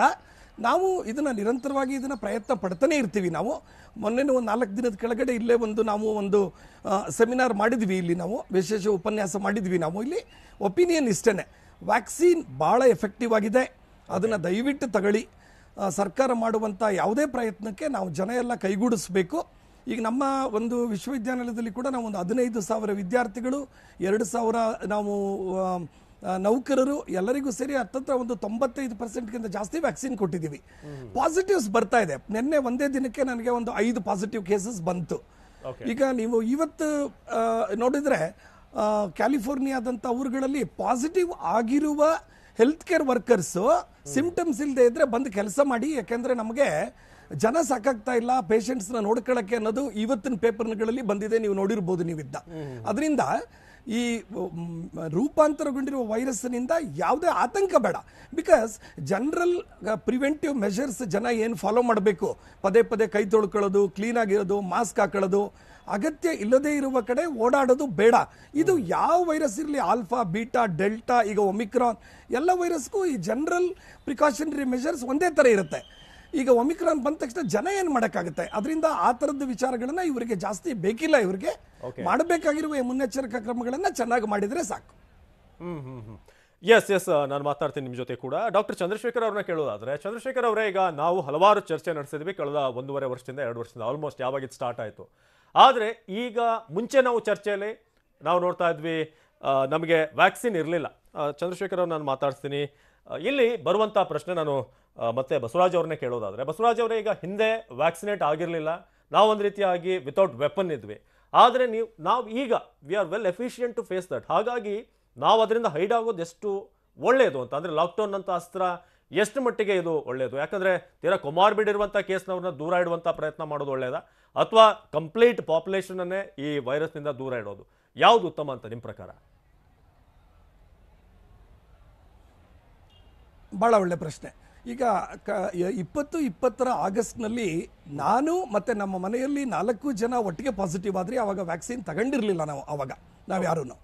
ಸೊ ಎಂಥ ಮುನ್ನೆಚ್ಚರಿಕಾ ಕ್ರಮಗಳನ್ನು ವಹಿಸಿದ್ರು, ಹಾಸ್ಪಿಟ್ಲಲ್ಲಿ ತುಂಬ ಪೇಷಂಟ್ಸ್ ನೋಡದೇ ಇದ್ರೂ ನಾವು ಪಾಸಿಟಿವ್ ಆಗುವಂಥ ಒಂದು ಪರಿಸ್ಥಿತಿ ಉದ್ಭವ ಆಯಿತು ಅವಾಗ. ಈಗ ವ್ಯಾಕ್ಸಿನ್ ಕೊಟ್ಟಿದ್ದೀವಿ. ಒಂದು, ನೀವು ಕೇಳಿದ ಪ್ರಶ್ನೆಗೆ ನೇರ ಉತ್ತರ ಕೊಡೋದಾದರೆ, ಈಗ ಲಾಕ್ಡೌನ್ ಅಂತ ಒಂದು ಪ್ರಸಂಗ ಡೆಫಿನೆಟ್ ಆಗಿ ಅಗತ್ಯ ಇಲ್ಲ ಇಲ್ಲಿಂದ ಮುಂದಕ್ಕೆ. ಯಾಕೆಂದರೆ this virus is air Born, ಗಾಳಿಯಲ್ಲಿ ಹರಡುವ ವೈರಸ್ ಇದು. ಸುಮ್ಮನೆ ಡ್ರಾಪ್ಲೆಟ್ ಇನ್ಫೆಕ್ಷನ್ನು, ಫೊಮೈಟ್ಸ್ ಅಂತ ನಾವು WHO ಹೇಳಿದ್ರು ಅಂತ ಬರೆಯೋದನ್ನ, ಅದು ಜನಕ್ಕೆ ಅರ್ಥವಾಗದೇ ಇರುವ ಭಾಷೆ. ಅದು ಗಾಳಿಯಲ್ಲಿ ಹರಡುತ್ತೆ ಅಂತ ಒಂದು ಮಾತಲ್ಲಿ ಹೇಳಿದ್ರೆ ಎಲ್ರಿಗೂ ಅರ್ಥ ಆಗುತ್ತೆ. ಗಾಳಿಯಲ್ಲಿ ಹರಡುವ ವ್ಯಕ್ತಿಗಳಿಗೆ ಈಗ ನೀವು ಕೋವಿಡ್ ಸ್ವಾಬ್ ತಗೋತಾರಲ್ಲ ಅಂತ ನಮ್ಮ ವ್ಯಕ್ತಿಗಳನ್ನ ನೋಡಿರ್ಬೋದು, ಕತ್ತಿಂದ ಕೆಳಕ್ಕೆ ಎಲ್ಲ ಕವರ್ ಮಾಡ್ಕೊಂಡಿರ್ತಾರೆ, ಕತ್ತಿನ ಮೇಲಕ್ಕೆ ಸಿಂಪಲ್ ಒಂದು ಮಾಸ್ಕ್ ಹಾಕೊಂಡಿರ್ತಾರೆ, ಅವ್ರ ತಲೆನೇ ಕವರ್ ಮಾಡ್ಕೊಂಡಿರಲ್ಲ. ಸೊ ಇಂಥ ಮುನ್ನೆಚ್ಚರಿಕಾ ಕ್ರಮಗಳಿಂದ ನಾವು ಯಾವ ಕಾಯಿಲೆನೂ ತಪ್ಪಿಸಕ್ಕಾಗಲ್ಲ. ಜನ ಅಗತ್ಯ ಇಲ್ಲದೆ ಇರುವ ಕಡೆ ಗುಂಪು ಸೇರಬಾರದು, ತಮ್ಮ ಪಾಡಿಗೆ ತಾವು ಇರಬೇಕು, ಇದೇ ಕ್ಲೀನ್ ಆಗಿರಬೇಕು. ಇದರಲ್ಲಿ ಇದನ್ನ ಬಿಟ್ಟರೆ ಬೇರೆ ಲಾಕ್ಡೌನ್ ಅಂತ ವಿಚಾರ 100% ವೇಸ್ಟ್ ಅಂತ ನನಗನ್ನಿಸ್ತದೆ. ಓಕೆ ಡಾಕ್ಟರ್ ಬಸವರಾಜ್ ಅವರು ಕೆಲವೊಂದು ಉಪಯುಕ್ತ ವಿಚಾರಗಳನ್ನು ಹೇಳಿದ್ರು. ಇನ್ನು ಡಾಕ್ಟರ್ ದಿವ್ಯಾ ಚಂದ್ರಶೇಖರ್ ಅವ್ರನ್ನ ನಾವು ಚಂದ್ರಾಧರ್ ಅವ್ರನ್ನ ಕೇಳಬೇಕು. ದಿವ್ಯಾ ಅವರೀಗ ಒಂದು, ನಾವು ಈ ಬೂಸ್ಟರ್ ಡೋಸ್ ಬಗ್ಗೆ ಈಗ ಆಲ್ರೆಡಿ ಕೊಡ್ತಾ ಇದ್ದಾರೆ ಫ್ರಂಟ್ ಲೈನ್ ವಾರಿಯರ್ಸ್ಗಳಿಗೆ, ಕೊಮಾರ್ಬಿಡ್ ಕೇಸ್ಗಳಿಗೆ.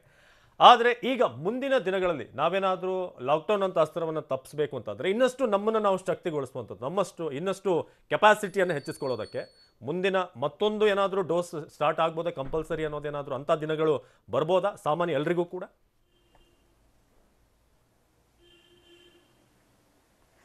ಈ ರಿಸರ್ಚ್ ಏನು ಹೇಳುತ್ತೆ ಅಂದರೆ, ಆಫ್ಟರ್ 3 to 4 months ಆ್ಯಂಟಿಬಾಡೀಸ್ ಕಡಿಮೆ ಆಗ್ತಾ ಬರುತ್ತೆ. ಈ ವ್ಯಾಕ್ಸಿನಿಂದ ಏನು ಅನ್ಯಾಚುರಲಿ, ನಮಗೆ ನ್ಯಾಚುರಲ್ ಆ್ಯಂಟಿಬಾಡೀಸ್ ಬೇರೆ, ಅನ್ಯಾಚುರಲಿ ಈ ವ್ಯಾಕ್ಸಿನಿಂದ ಬಂದಂಥ ಆ್ಯಂಟಿಬಾಡೀಸ್ ಬೇರೆ. ಈ ವ್ಯಾಕ್ಸಿನಿಂದ ಬಂದಿರೋಂಥ ಆ್ಯಂಟಿಬಾಡೀಸು ಆಫ್ಟರ್ 3 to 4 months ಕ್ಷೀಣಿಸ್ತಾ ಹೋಗುತ್ತೆ. It's reduces day by day. ದಿನ ಕಳೆದಂತೆ ರೆಡ್ಯೂಸ್ ಆಗ್ತಾ ಬರುತ್ತೆ. ಸೊ ಆದ್ದರಿಂದ ಈ ಬೂಸ್ಟರ್ ಡೋಸ್ ತಗೊಳ್ಳೋದ್ರಿಂದ ಮತ್ತೆ ಆಕ್ಟಿವೇಟ್ ಆಗುತ್ತೆ, ನಮ್ಮ ದೇಹದಲ್ಲಿ ಆಂಟಿಬಾಡೀಸ್ ಜನರೇಷನ್ ಸ್ಟಾರ್ಟ್ ಆಗುತ್ತೆ. ಈ ಓಮ್ನಿಕಾನ್ ಅನ್ನೋ ಭೀತಿ ಇರೋದ್ರಿಂದ ಈಗ ಬೂಸ್ಟರ್ ಡೋಸ್ ತಗೊಳ್ಳೋದು ತುಂಬ ಒಳ್ಳೆ ಸಜೆಷನ್. ಬಟ್ ಸಡನ್ನಾಗಿ ಎಲ್ಲರೂ ನಾನು ಬೂಸ್ಟರ್ ಡೋಸ್ ತಗೋತೀನಿ ಅಂತ ಮುನ್ನೋಗೋದು ಸರಿ ಹೋಗಲ್ಲ. ಯಾಕಂದರೆ ವ್ಯಾಕ್ಸಿನ್ ಇನ್ಎಡಿಕ್ವೆಸಿ ಸ್ಟಾರ್ಟ್ ಆಗುತ್ತೆ, ಡಿಮಾಂಡ್ ಹೈ ಜಾಸ್ತಿ ಆಗುತ್ತೆ. ತುಂಬ ಜನಕ್ಕೆ ಈಗಾಗಲೇ ಸೆಕೆಂಡ್ ಡೋಸ್ ಕೂಡ ಆಗಿಲ್ಲ, ಅವ್ರಿಗೆಲ್ಲ ವ್ಯಾಕ್ಸಿನ್ ಸಿಗೋ ಚಾನ್ಸಸ್ ಕಡಿಮೆ ಆಗ್ತಾ ಹೋಗುತ್ತೆ. ಯಾಕಂದರೆ ಥರ್ಡ್ ಡೋಸು ಎಲ್ಲರೂ ಮುನ್ನುಗ್ಗೋಕೆ ಶುರು ಮಾಡ್ತಾರೆ. ಸೊ ಇವಾಗಲೇ ಸಡನ್ಲಿ ಎಲ್ಲರೂ ಥರ್ಡ್ ಡೋಸ್ಗೆ ಮುನ್ನುಗ್ಗಬಾರ್ದು. ಈಗಾಗಲೇ ಡಿಸ್ಕ್ರಿಮಿನೇಟ್ ಮಾಡಿದಾರಲ್ಲ, ಫಸ್ಟು ಡಾಕ್ಟರ್ಸು, ಆಮೇಲೆ ಫ್ರಂಟ್ ಲೈನು, ಆಮೇಲೆ ಪಬ್ಲಿಕ್ ಲೈಫಲ್ಲಿ ವರ್ಕ್ ಮಾಡೋಂಥ ಪೊಲೀಸ್ ಮ್ಯಾನ್ ಆಗಲಿ, ಈ ಥರ ಟ್ರಾಫಿಕ್ ಪೊಲೀಸಸ್ಸು, ಈ ಥರ ಇರೋ ಪಾಪ್ಯುಲೇಷನ್ನು, ಜನಗಳ ಸಂಪರ್ಕ ಯಾರಿಗೆ ಜಾಸ್ತಿ ಇರುತ್ತೋ, ಟೀಚರ್ಸು, ಜನಗಳ ಸಂಪರ್ಕ ಯಾರಿಗೆ ಜಾಸ್ತಿ ಇರುತ್ತೋ ಇವ್ರಿಗೆಲ್ಲ ಥರ್ಡ್ ಡೋಸ್ ಪ್ರಮೋಟ್ ಮಾಡಿ, ಆಮೇಲೆ ಸೆಕೆಂಡ್ ಡೋಸ್ ಆಫ್ ವ್ಯಾಕ್ಸಿನೇಷನ್ನು ಎಷ್ಟು ಜನಕ್ಕೆ ಕಂಪ್ಲೀಟ್ ಆಗಿದೆ ಅಂತ ಚೆಕ್ ಮಾಡಿಕೊಂಡು ಆಮೇಲೆ ಥರ್ಡ್ ಡೋಸ್ನ ಬೇರೆ ಸಾಮಾನ್ಯ ಪಾಪ್ಯುಲೇಷನ್ಗೆ ಹೇರಬೇಕಾಗಿ ಬರುತ್ತೆ. ಆಮೇಲೆ ನಮ್ಮ ಆಹಾರ ಅನುಗುಣ ಕೂಡ ಬದಲಾಯಿಸ್ಕೋಬೇಕಾಗುತ್ತೆ. ಇಮ್ಯುನಿಟಿ ಜಾಸ್ತಿ ಇರುವಂಥ ಆಹಾರ ಪದಾರ್ಥಗಳು, ವೈಟಮಿನ್ ಸಿ ಜಾಸ್ತಿ ಇರುವಂಥ ಆಹಾರ ಪದಾರ್ಥಗಳು.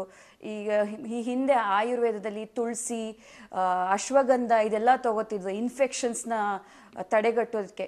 ಈ ಥರ ಆಯುರ್ವೇದಿಕ್ ಫುಡ್ಗಳ ಕಡೆ ಮೊರೆ ಹೋಗಬೇಕಾಗಿ ಬರುತ್ತೆ. ಇಮ್ಯೂನ್ ಬೂಸ್ಟರ್ಸ್ ಬರ್ತಾ ಇದೆ, ಇವಾಗ ಇಮ್ಯುನಿಟಿ ಬೂಸ್ಟರ್ ಪ್ರಾಡಕ್ಟ್ಸ್ ಬರ್ತಾ ಇದೆ.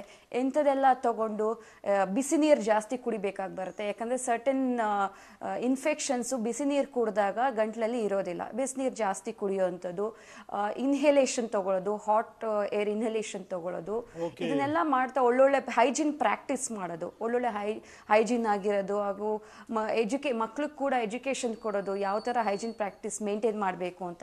ಇದನ್ನೆಲ್ಲ ಮಾಡೋದ್ರಿಂದ ಒಂದು ಮಟ್ಟಿಗೆ ತಡಿಬೋದು. ಈ ವೈರಸ್ ಟ್ರಾನ್ಸ್ಮಿಷನ್ ರೇಟ್ ತುಂಬ ಹೈ ಇದೆ, ನಾವು ತಡೆಯೋಕೆ ಆಗೋದೇ ಇಲ್ಲ ಅಂತ ಹೇಳೋಕ್ಕಾಗಲ್ಲ. ನಾವು ಎಷ್ಟೇ ಅಡುಕೊಂಡಿದ್ರು ಯಾವುದೋ ಒಂದು ರೀತಿಲಿ ಬಂದು ಸೇರುತ್ತೆ. ಸೊ ಪ್ರಿಕಾಷನ್ ಇಂದ ಇರೋಣ ಅಂತ ಹೇಳಕ್ಕೆ ಇಷ್ಟಪಡ್ತೀನಿ. ಎಸ್ ಬನ್ನಿ ಡಾಕ್ಟರ್ ರವಿ ಅವ್ರ ಜೊತೆಗೆ ನಾನು ಚರ್ಚೆನ ಮುಂದುವರಿಸ್ತೀನಿ. ಡಾಕ್ಟರ್ ರವಿ ಅವರು, ಈಗ ಮೇಡಮ್ ಒಂದು ಮಾತನ್ನು ಹೇಳಿದ್ರು ನೋಡಿ, ಹಿಂಗಂತ ಬೂಸ್ಟರ್ ಡೋಸ್ ತೆಗೆದುಕೊಳ್ಳುವಂಥವ್ರು ತಾ ಮುಂದು ಅಂತ ಹೋಗಬೇಡಿ. ಯಾಕಂದರೆ ಈಗ ಮೊದಲನೇ ಏನು ಅಂತಂದರೆ ಈಗ ಕೊಡೋರಿಗೆ ಇನ್ನೂ ಬ್ಯಾಲೆನ್ಸ್ ಇದೆ, ಅದೆಲ್ಲವೂ ಕೂಡ ಆಗಲಿ ಆಮೇಲೆ ನೋಡೋಣ ಅನ್ನೋಂಥ ಮಾತು. ಯಾರ್ಯಾರು ಈ ವಾರಿಯರ್ಸ್ ಇದಾರಲ್ಲ ಅವ್ರಿಗೆ ಸಿಗಬೇಕು ಅಂತ ಒಂದು ಲೆಕ್ಕದಲ್ಲಿ ನೋಡೋದಾದರೆ ಅತ್ಯಂತ ಹೆಚ್ಚು ಜನಸಂಪರ್ಕದಲ್ಲಿರುವಂಥವ್ರು ನಮ್ಮಲ್ಲಿ ಭಾಳ ಜನ ಇದ್ದಾರೆ. ನಾವು ಸಂತೆಗಳಿಗೆ ಹೋಗ್ತೀವಿ, ನಾವು ಮಾರ್ಕೆಟ್ಗಳಿಗೆ ಹೋಗ್ತೀವಿ, ನಾವು ಮಾಲ್ಗಳಿಗೆ ಹೋಗ್ತೀವಿ, ಜನ ಸೇರುವಂಥದ್ದು ನಮ್ಮಲ್ಲಿ ಬಹಳ ಸಹಜ ಸರ್. ನಮ್ಮಲ್ಲೊಂದು ಸಣ್ಣ ಪೂಜೆ ಪುನಸ್ಕಾರಗಳಾದರೂ ಕೂಡ ಒಂದು 100 ಜನ ಸೇರಿಸ್ತಿಲ್ಲ ಅಂತಂದ್ರೆ ಎಲ್ಲೋ ಒಂದು ಕಡೆಗೆ ನಮ್ಮ ಘನತೆಗೇನೆ ಅದು ಕುಂದು ಬರುತ್ತೇನೋ ಅನ್ನೋ ರೀತಿಯಲ್ಲಿ ನಾವು ಆಡ್ತಾ ಇರ್ತೀವಿ. ಇಂಥ ಸಂದರ್ಭದಲ್ಲಿ ಈ ಹೆಚ್ಚೆಚ್ಚು ಜನಸಂಪರ್ಕದಲ್ಲಿರುವಂಥವರು ಏನಾದ್ರೂ ಈ ಥರ ಬೂಸ್ಟರ್ ಡೋಸ್ ತಗೋಬೇಕಾ ರವಿ ಅವರೇ? ರಂಗನಾಥ್ ಅವರೇ, ಹೇಳಿ ಸರ್. ಒಳ್ಳೆ ಪ್ರಶ್ನೆ ಕೇಳಿದ್ರಿ. ಇದ್ರಲ್ಲಿ ಏನಪ್ಪಾ ಅಂತಂದ್ರೆ ಬರೀ ವಾರಿಯರ್ಸ್ ಅಂತ ಹೇಳ್ತೀವಲ್ಲ, ವಾರಿಯರ್ಸ್ ಎಲ್ಲ ಪ್ರೊಟೆಕ್ಷನ್ ಇಂದ ನಾವು ವ್ಯಾಕ್ಸಿನ್ ತಗೊಂಡು ಪ್ರೊಟೆಕ್ಷನ್ ಇರುತ್ತೆ. ಆದ್ರೆ ಜನಸಂದಣಿಯಲ್ಲಿ ತುಂಬಾ ಮಾಸ್ಕ್ ಹಾಕೊಳ್ಳೋದಿಲ್ಲ ಅಥವಾ ಹೈಜೀನ್ ಮೇಂಟೈನ್ ಮಾಡೋದಿಲ್ಲ ಅಂತವ್ರಿಗೂ ನಾವು ವ್ಯಾಕ್ಸಿನ್ ಕೊಡೋದು ಒಂದ್ ರೀತಿ ಒಳ್ಳೇದು. ಬೂಸ್ಟರ್ ಡೋಸ್ ಎಲ್ಲಾರ್ಗೂ ಕೊಡಬೇಕು ಅನ್ನೋದು ನನ್ನ ಅಭಿಪ್ರಾಯ. ಯಾಕೆ ಅಂದ್ರೆ ಸಾಮಾನ್ಯರಲ್ಲಿ ಎಕ್ಸ್ಪೋಸ್ ಆದ ತಕ್ಷಣ ಅವ್ರಿಗೆ ಇನ್ಫೆಕ್ಷನ್ ಬರೋ ಸಾಧ್ಯತೆ ಜಾಸ್ತಿ. ಅದಕ್ಕೋಸ್ಕರ ನಾವು ಈ ಬೂಸ್ಟರ್ ಡೋಸ್ ಅಂತ ಏನ್ ಹೇಳ್ತಾ ಇದೀವಿ, not only for corona warriors, not only for higher senior citizens, it should also come for volunteers, those who are coming in front of where the infection rate is more. So ನನ್ನ ಪ್ರಕಾರ ಎಲ್ಲರಿಗೂ ಈ booster dose ಕೊಡೋದು ಒಳ್ಳೇದು. ಅದಕ್ಕೆ ಸಾಕಷ್ಟು ನಾವು ಸಲಕರಣೆಗಳನ್ನ ಇಟ್ಕೊಂಡು ಎಲ್ಲರಿಗೂ ಬೂಸ್ಟರ್ ಡೋಸ್ ಕೊಟ್ರೆ 88 to 90% ಪ್ರಿವೆಂಟ್ ಮಾಡಬಹುದು. What is required as per the ICMR is that we have to protect all the people. That is why ICMR guidelines ಪ್ರಕಾರ yesterday ಪ್ರಕಾರ ಟೆಸ್ಟಿಂಗ್ ಮಾಡಬೇಕು. ಟೆಸ್ಟಿಂಗ್ ಮಾಡಿದ್ಮೇಲೆ ಪಾಸಿಟಿವಿಟಿ ರೇಟ್ ಬಂದ ತಕ್ಷಣ ಅದನ್ನ ಕನ್ಫರ್ಮ್ ಮಾಡಿದ ತಕ್ಷಣ ಆ ಏರಿಯಾದಲ್ಲಿ ನಾವು ಸರ್ವೆ ನಡೆಸಿ, ಸರ್ವೆ ಪ್ರಕಾರ ಈ ಜಿನೋಮಿಕ್ ಸ್ಟಡಿ ಏನ್ ಮಾಡ್ತಾ ಇದೀವಿ ಅದ್ರ ಪ್ರಕಾರ ತಗೊಂಡು ನಾವು ಜಾಸ್ತಿ ಬೂಸ್ಟರ್ ಡೋಸಸ್ ಕೊಟ್ರೆ ನಾವು ಜನಸಂಖ್ಯೆ ಸಾಕಷ್ಟು ಕಂಟ್ರೋಲ್ ಮಾಡಬಹುದು ಅಂತ ಹೇಳ್ತಾ ಇದ್ದೀವಿ. ಈಗ ನಮ್ಮಲ್ಲಿ ವಿಚಿತ್ರ ಜನಗಳಿದ್ದಾರೆ ಡಾಕ್ಟರ್ ಜಿ. ಏನು ಅಂದ್ರೆ ಒಂದು ಡೋಸ್ ತಗೊಂಡು ಬಿಟ್ಟಿರೋರು ಇದ್ದಾರೆ, ಒಂದು ಡೋಸ್ ತಗೊಳ್ದಿರುವಂತ ಮಹಾನುಭಾವರು ಇದ್ದಾರೆ. ಇನ್ನೊಂದೇನು ಅಂದರೆ ಕೆಲವರು 2 ಡೋಸ್ ತಗೊಂಡ್ರು ಇದ್ದಾರೆ, ತಗೊಳ್ದಿದ್ದಂಥವ್ರು ಇದ್ದಾರೆ. ಇನ್ನೇನು ಅಂದರೆ ಈ ಭಾಳ ಜನ ಈ ಬೂಸ್ಟರ್ ಡೋಸ್ ತಗೋತೀವಿ ಅಂತ ಹೊರಟಿದ್ದಾರೆ. ಈಗ ಬೇರೆ ಬೇರೆ ದೇಶಗಳಲ್ಲಿ ಈಗ 3-4ನೇ ಬೂಸ್ಟರ್ ಡೋಸ್ಗಳ ತನಕ ಬಂದು ನಿಂತೀವಿ ಅಂತೆ. ಬಹುಶಃ ನಮ್ಮ ದೇಶದಲ್ಲೂ ಮುಂದೆ ಅದೇ ರೀತಿಯ ಸ್ಥಿತಿಗತಿಗಳು ಬರ್ಬೋದಾ, ಅಥವಾ ಈ ಕೊರೋನಾ ಅನ್ನುವಂಥ ಈ ಮಾರಿ ಇದೆಯಲ್ಲ ಅದೇನಾದರೂ ಈಗಲೇ ಅದರ ಶಕ್ತಿ ಕಡಿಮೆ ಆಗ್ತಾಯಿದೆ ಅನ್ನುವಂಥ ಮಾತುಗಳು ಕೇಳಿ ಬರ್ತಾ ಇದೆ. ಬಹುಶಃ ಅದರ ಶಕ್ತಿ ಇನ್ನಷ್ಟು ಕುಂದಬಹುದಾ? ಇನ್ನು ಮುಂದಿನ ವರ್ಷಗಳಲ್ಲಾದ್ರೂ ಇನ್ನು ಯಾವ ಡೋಸು ಬೇಡಪ್ಪ, ಜನ ಒಂಚೂರು ಆರಾಮಾಗಿರ್ತಾರೆ ಅನ್ನುವಂಥ ಸ್ಥಿತಿ ಬರ್ಬೋದಾ ಡಾಕ್ಟ್ರೆ? ಒಂದು ಆಶಾಭಾವನೆಯಿಂದ ಕೇಳ್ತಾ ಇದ್ದೀನಿ. ಅಂಕಿ ಅಂಶಗಳು ತಗೊಂಡು ನೋಡಿದ್ರೆ ನಾವು ಈಗಾಗಲೇ ಜಾಸ್ತಿ ಕೇಸಸ್ ನೋಡ್ತಾ ಇದ್ದೀವಿ. ಈ ಜಾಸ್ತಿ ಕೇಸಸ್ ನೋಡುವಾಗ ನಾವು ವ್ಯಾಕ್ಸಿನ್ಸ್ ಕೊಟ್ಟಿಲ್ಲ ಅಂತಂದ್ರೆ, ಬಿಕಾಸ್ ನಮ್ ದೇಶದಲ್ಲಿ ನಾವು ಹೇಳಿರೋ ರೀತಿ ಮಾಸ್ಕ್ ಹಾಕೊಳ್ಳಿ, ಕೈಗೆ ಸ್ಯಾನಿಟೈಸರ್ ಇದ್ ಮಾಡ್ಕೊಳ್ಳಿ, ಡಿಸ್ಟೆನ್ಸ್ ಮಾಡಿ ಅಂತಂದ್ರೆ ಮಾಡ್ತಾ ಇಲ್ಲ. ನೀವೇ ನೋಡ್ತಾ ಇದ್ದೀರಾ, ಪ್ರತಿದಿನ ಒಂದಲ್ಲ ಒಂದು ರಾಜಕೀಯವಾಗಿ ಇಲ್ಲ ನಾವು ಅದ್ ಮಾಡ್ತೀವಿ ಇದ್ ಮಾಡ್ತೀವಿ, ಜನಸಂದಣಿ ಜಾಸ್ತಿ ಆಗ್ತಾ ಇದೆ. ಸೊ ನನ್ನ ಪ್ರಕಾರ ವ್ಯಾಕ್ಸಿನೇಷನ್ ಈ 3rd ಡೋಸ್ ಕೊಡ್ಬೇಕು, ಮುಂದೆ ನೋಡೋಣ. ಓಕೆ, 3rd ಡೋಸ್ಗೆ ಎಷ್ಟು % ಇದೆ ಅನ್ನೋದು ಒಂದು ಸಂಶೋಧನೆ ನಡೆಸಿ ಅದ್ರ ಪ್ರಕಾರ ನಾವು ಒಂದು ಅಂಕಿ ಅಂಶ ಬಂದ ತಕ್ಷಣ ಎಷ್ಟು ಪ್ರೊಟೆಕ್ಷನ್, 88% ಪ್ರೊಟೆಕ್ಷನ್ ಅಂತ ಹೇಳ್ತಾರೆ. 90 ಬೇಕಾ, 92 ಬೇಕಾ, 95, 99% ಪ್ರೊಟೆಕ್ಷನ್ ಬರಬೇಕು ಅಂದ್ರೆ vaccination is the only solution ಅಂತ ನಾನು ಹೇಳ್ತೀನಿ. ಓಕೆ ಡಾಕ್ಟರ್, ನೀವು ಹಾಗೆ ಸಂಪರ್ಕದಲ್ಲಿ ಇನ್ನಷ್ಟು ಮಾತಾಡ್ತೀನಿ. ಡಾಕ್ಟರ್ ವಿಶಾಲ್ ರಾವ್ ನಮ್ಮ ಜೊತೆಗಿದ್ದಾರೆ, ರಾಜ್ಯ ಜಿನೋಮಿಕ್ ಸರ್ವೆಲಿಂಗ್ಸ್ನ ಸದಸ್ಯರು. ಡಾಕ್ಟರ್ ವಿಶಾಲ್ ರಾವ್, ಸಾಕಷ್ಟು ಸಂದರ್ಭಗಳಲ್ಲಿ ನಾವು ಮಾತಾಡಿದ್ದೀವಿ ನೋಡಿ, ಈಗ ಈ ಪೀಕಲ್ಲಿದೆ, ಸಂಖ್ಯೆ ಜಾಸ್ತಿ ಆಗ್ತಾ ಇದೆ. ಇಂಥ ಸಂದರ್ಭದಲ್ಲಿ ಮತ್ತಷ್ಟು ಜನಜಾಗೃತಿ ಬೇಕು. ಈಗಾಗಲೇ ಮತ್ತೊಂದು ಸರಿ ಲಾಕ್ಡೌನ್ ಮಾತುಗಳು ಕೂಡ ಕೇಳಿ ಬರ್ತಾ ಇವೆ. ಏನು ಹೇಳ್ತೀರಿ ಸರ್ ಇದ್ರ ಬಗ್ಗೆ? ನಮಸ್ಕಾರ ರಂಗನಾಥ್ ಸರ್. ನಮಸ್ತೆ ಹೇಳಿ ಸರ್.